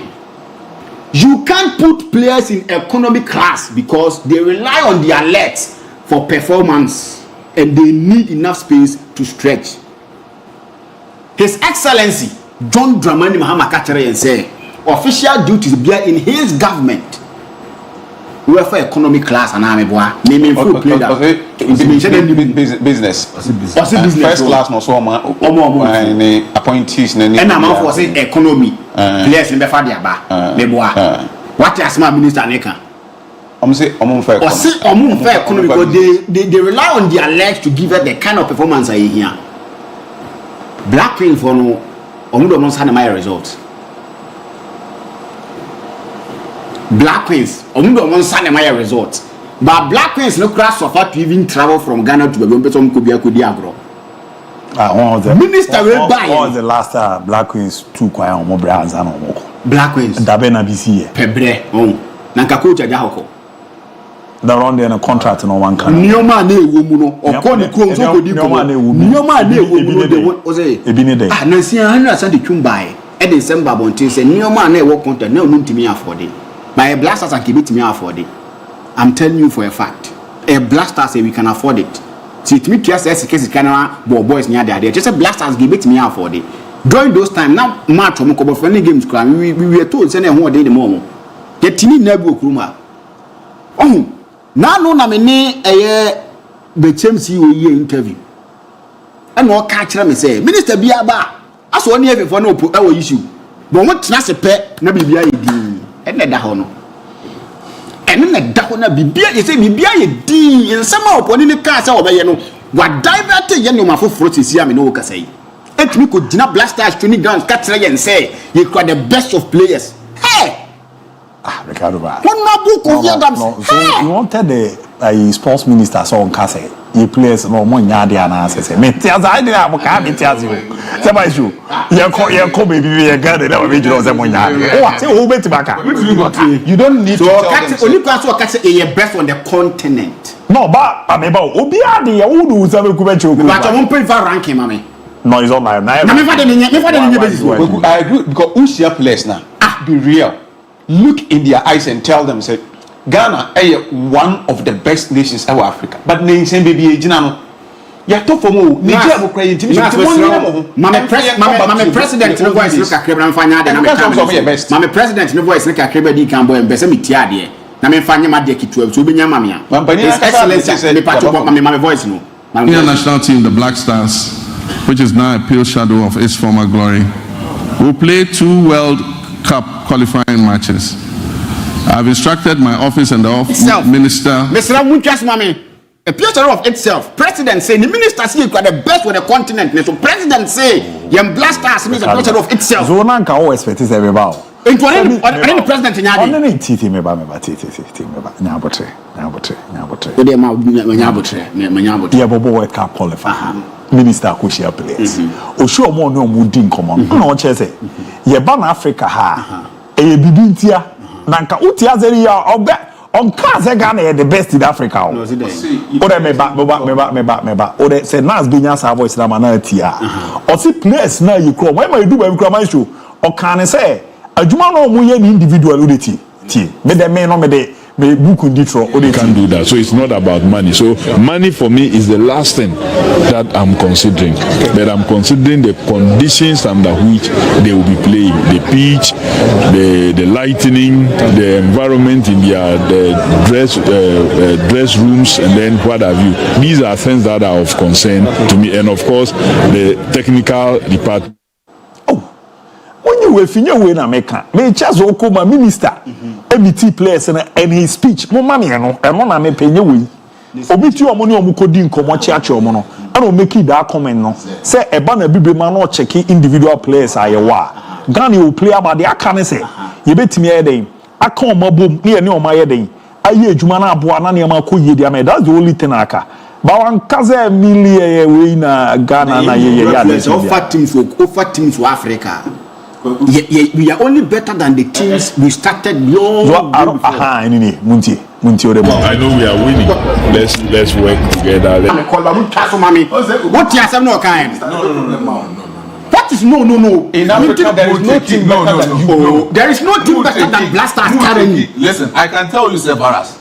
When you talk about sports in the area, you are one of the best. And that's we are better than. Or say we are the best on the continent. Sometimes you see, I don't see. We have some sort of statement. We make statement just to motivate. We make statement to motivate. Yes, when the people know say they are the best. Up our new and players in the home. Africa, your biggest problem is we are not real. We are not real. This is the help of your production for we are not real. I don't think so. Maybe you see you bit me about working. So we age my power. We age my power. Jamaican say minister should be real to the players. Look, ball. Uviem say Ghana ye din wo so. Ye modern wo so ani e wo wiase football. But baby ejina sisi no. recently a modern bona and so any Afcon me say no for the to ye no based on the continent for the to ye no enye edisua de ni engina so simple you don't know the kind of communication that occurs with hotels or any hotel me I'm good what for first you okay what you have meaning someone in a and I'm trying to tell you say see this is a communicate to Ghanaians when you talk about sports especially with football say you manage football players language plays a lot of impact. I do know what you are talking about. Language. But you don't tell me. It plays. Me can't tell me say me jina. Currently we are boxing one part the best. You are the Ukraine, you know. Yeah. Usek. And you make my car tell me say you want to motivate me to make him up Usek. You are not being reasonable when you tell me that. No. That's what about. Are you a boxer? You're not a boxer. So you can't level that. I mean, I'm not a boxer, but I'm making reference to what now I can't say motivate you. No. So you are not like a blaster as they shot the Madagascar was in you. And the reality is, you know. You intimidate Niger will feel.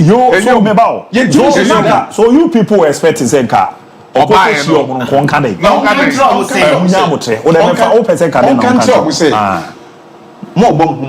yard, but no question woman said, BB and Black Stars near national team.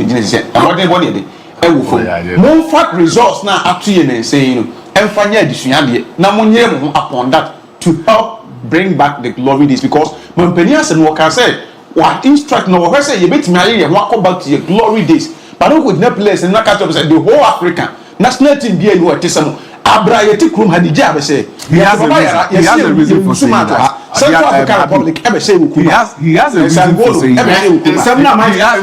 He has a reason for saying that.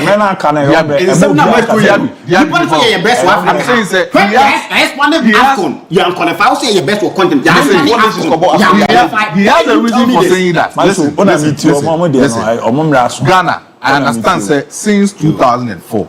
I understand since 2004. I mean the last time a young qualifier for AFCON. This last year, marking 20 years into me and the AFCON. Me understand you will be watching the grievances for some Black Stars, young representing Ghana at the AFCON at the highest level. That's a minister be making that statement.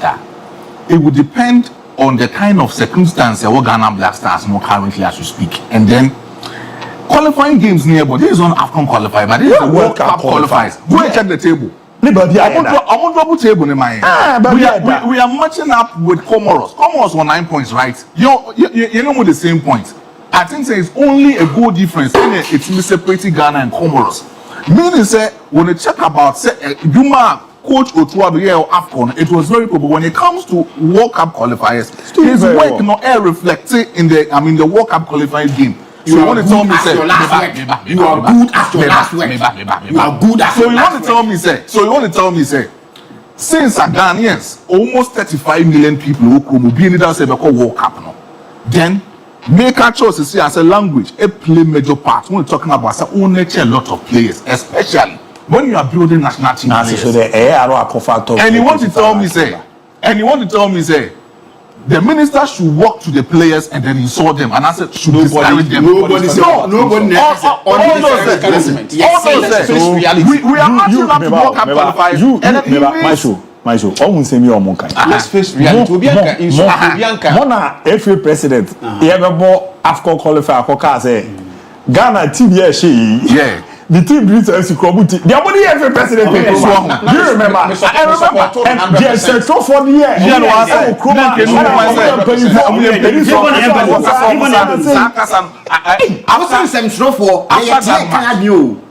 You see, there are certain things that make can much than Temase. Cemetery. Many boss dim come sometimes or per se. We need to not say you're doing any cause on any cemetery. Boss into me for me. No one can tell me Ricardo call. You good. Let me use my godfather. You good chair bride can come board call. Obey you should not motivate me. If your godfather and bride can come board. Penenioma alpha ball brad. The only problem I have with the national team. The only problem I have with the Ghana Black Stars. You need the right call up. And no name me problem. Very good. Me problem all Black Stars win but Ghana as a nation. On say the Muslims your failure and the other. Your players are doing very well. You're doing very well. Vasti, Meba. Unze, Sadi way. ɛwɔ so de toa na abefa toa ubeya ya bi anya ni dabreni the only problem me wo Ghana Black Stars no ye ba ko pe you don't do the right call up and apart from no sa agent call up ne ne ma bi no mo ye no omunjai so woni mi say o ka break nye na o ka ti metim de akwaba na ko wu a wo na wakun wo na wakun enu nti ye ne ye kun ya ho and no the reason why the Black Stars ni nye enti mo hate no because typical example na no interview ni di ma ya oh yeah, we only more. Yes. So you tell me the about season we league in the best player on friend the national team. You see, if you don't know, your Ghanaian players they are doing very well than our squad we are. We are from, but I from. So I don't know about that. Sometimes say they are na si ben you should go na bubu mu tokura. Ya na hard Oko England are players in Bobo mo chepa ba kudus. But that same player be Black Stars or struggle. Party see more pass around to nipa me no ntem no say player be more be struggle but no Europe say apart from squad no my friend no there are other Ghanaian players they more performing better than omo say Ghanaian team African ka be catch us over national team you muru to obo say na no say me no let say na me catch you say Majida Shimiru omo dey abase we pura am catch us boy assist you can see or reason also about omo respect no Saturday na me no can asem Sunday no abobo I assist but if you phone the communicate by say we pura no me the problem my work no major player call out na here no sometimes no timi transi hwe bi din now don't say virus o don't say sumu no e na ya Ghana ni owo so okona akoko support because there are players who are your form answer na me dwen one minute as now ni obi timi kan no wa ba be ka kire say Ghana ni goalkeeper say ebre true yeah Benjamin Saris no it's not a crampo even no foreign countries now there are Ghanaian goalkeepers who sa small boy na Dalan mo kwa 23 na not bench no ayi they no wo Sarantin was a Brentford and almost no call Ross County I was calling go order bibi I think he's a Ghanaian what was that bibi say for but yeah no ko kan na ko you say no na yes o pani kan kasa o pani kan na man na o isem na o kan dey some of us were disappointed me to me just like the statement I was making I don't see anything wrong with the statement and minister Ebe make it to the Ghanaian player, Black Stars players. They are one of the best teams. One can say one of the best. And I said they are the best team. They are the best team in the continent. He will make that statement based on the kind of things the surrounding team carry and the competition that they are trying in. Our World Cup qualifiers. When you check with the table, Omni Comoros ended at the first, and that's the second. Just I think it's a good difference. It's a pretty between Comoros and the Ghana Black Stars. Of course, we understand that statement now. Minister Emeki, but if you want to check about the real things that happen with the Ghana Black Stars, you cannot, stand on the current happenings for Ghana Black Stars and to say, and then team no say at the moment the free 2014 World Cup buy. My farmer fair for no why my member mu kakra 0206 334747 0206 334747 0206 334646 0206 334646 yabo ahead of Ghana girl on a Friday yabo chna Wednesday time with our legends no yene ex Black Star player Thomas Dua and a former coach Edema King Solomon Ebony Kesben FC na Afia Ashanti Gold and one play you nim your local scene mu ye pa na say osanya akonya bo adwuma de my Black Stars ne kakra e boy in various national teams no dem say o chen ni coach ni be rewram na yahwe na yahu time with our legend nyambo a on the Wednesday ni ya na ye ba mu rewram a hwe sere nema esi eti ko Thomas Dua ana nyambo o chena ye ne no e kwa e ma me fa me call odi kan me pa cho odi ane baby afrefi but your family store ma one so kakra ma o se e froze but your family store Listo work as a free. But you can't fracture. About your meteor. I can't be some kind of say. As some of minister can, and my engine has received. What he said is right. But the compared players now with other players now, fortunately, this one. Our players are better than them. Just that they don't give their all. So, Momo. Kamukaka umbo abuja omaika kakra wa ha yebiti na yibi do opportunity ekima ndi na msibani mate meda se listo wa ma men fa foforo pacho odi ene baby afrefi Hello. Yes, I'll do baby Alfrefi. Alfrefi Joe, Mr. Patrick Berman, ask me. About your meet you. You mean I say. And the Mauni Alpano, Minister, no, what other Ghana for 24 countries and airport, Africa Cup. None and 2 and Kobe. Or cannot be better than you and 3 times more than 3. Minister, no. Let's disappointing about the summer and in the child what's about coming to me. Why are you papa? Oh, Tabai, I would try why we show I did. I would travel. That is what comes to Ghana and Kobe. But the other country is better than one and 2 weeks now. But then I'm more kind of way better. Or actually, where's someone way better? Over Ghana when you play here. Who are those boxing? No, that's a better place. Mate, me say, but more from me politics there and come and mention. About you, dear baby Alfrefi. Hello, Abu, good evening. Yes, sir.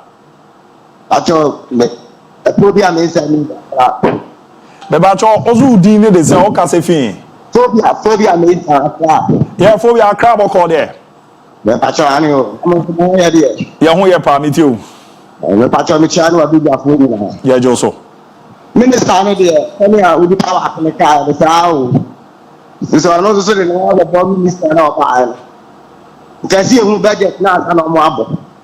As a still in the idea empire on the black is limiting after the 5 year period. Obviously, now we are the night for half a city or much.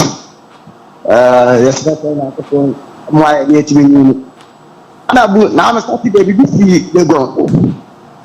This is one I found on the show, on my class of partners. I don't know where I know more trouble. The BBC was standing on the oh, I'm not sure. I'm not sure you support us.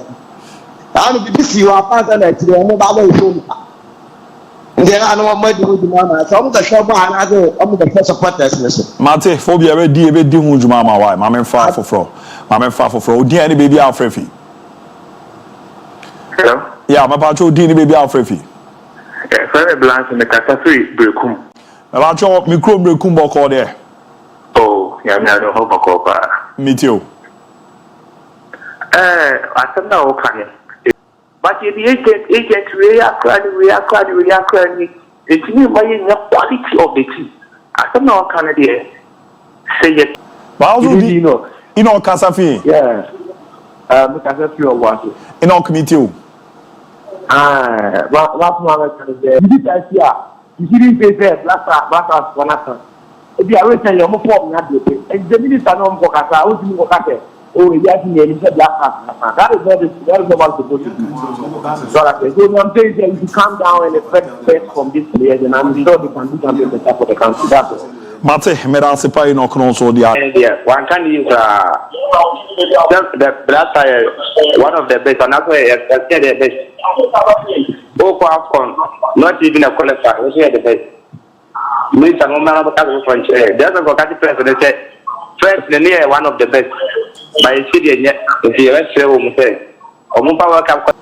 The first one, Kwame. Now, Kwame, now meet you. Hello. Maybe I told you any baby I'll feel now chattel. It's from them, it's Zebla. Ben also Casafi. Zebla.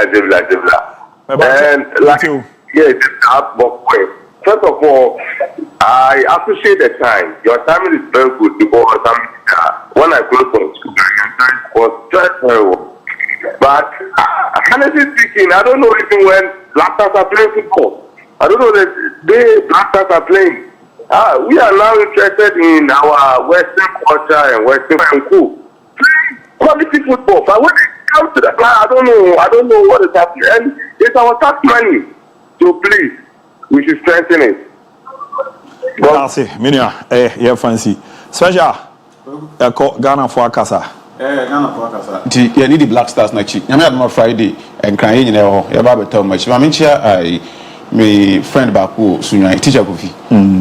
Pharmacy on a paddy mo, paddy farmer, Nanamun in Ayenchi.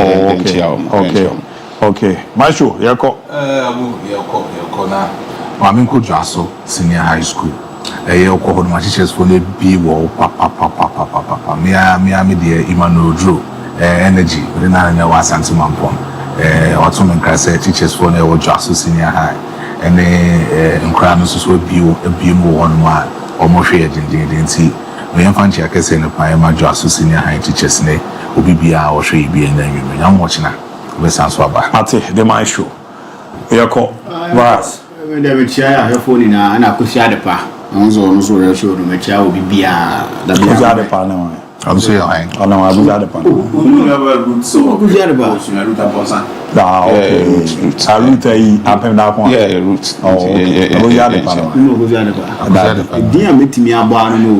Me have been church but where well known pa Ghanaian football many a times then who was sentence. Any root as now. Yeah, root. Root. So okay. I was at the panel you saw. I think me say number go but I think on Facebook we use root. Yeah, one premier pass mama me kwa. Yeah, ya watch message ya na lo panel so na o chede read am bia da mu nyina se. Ya message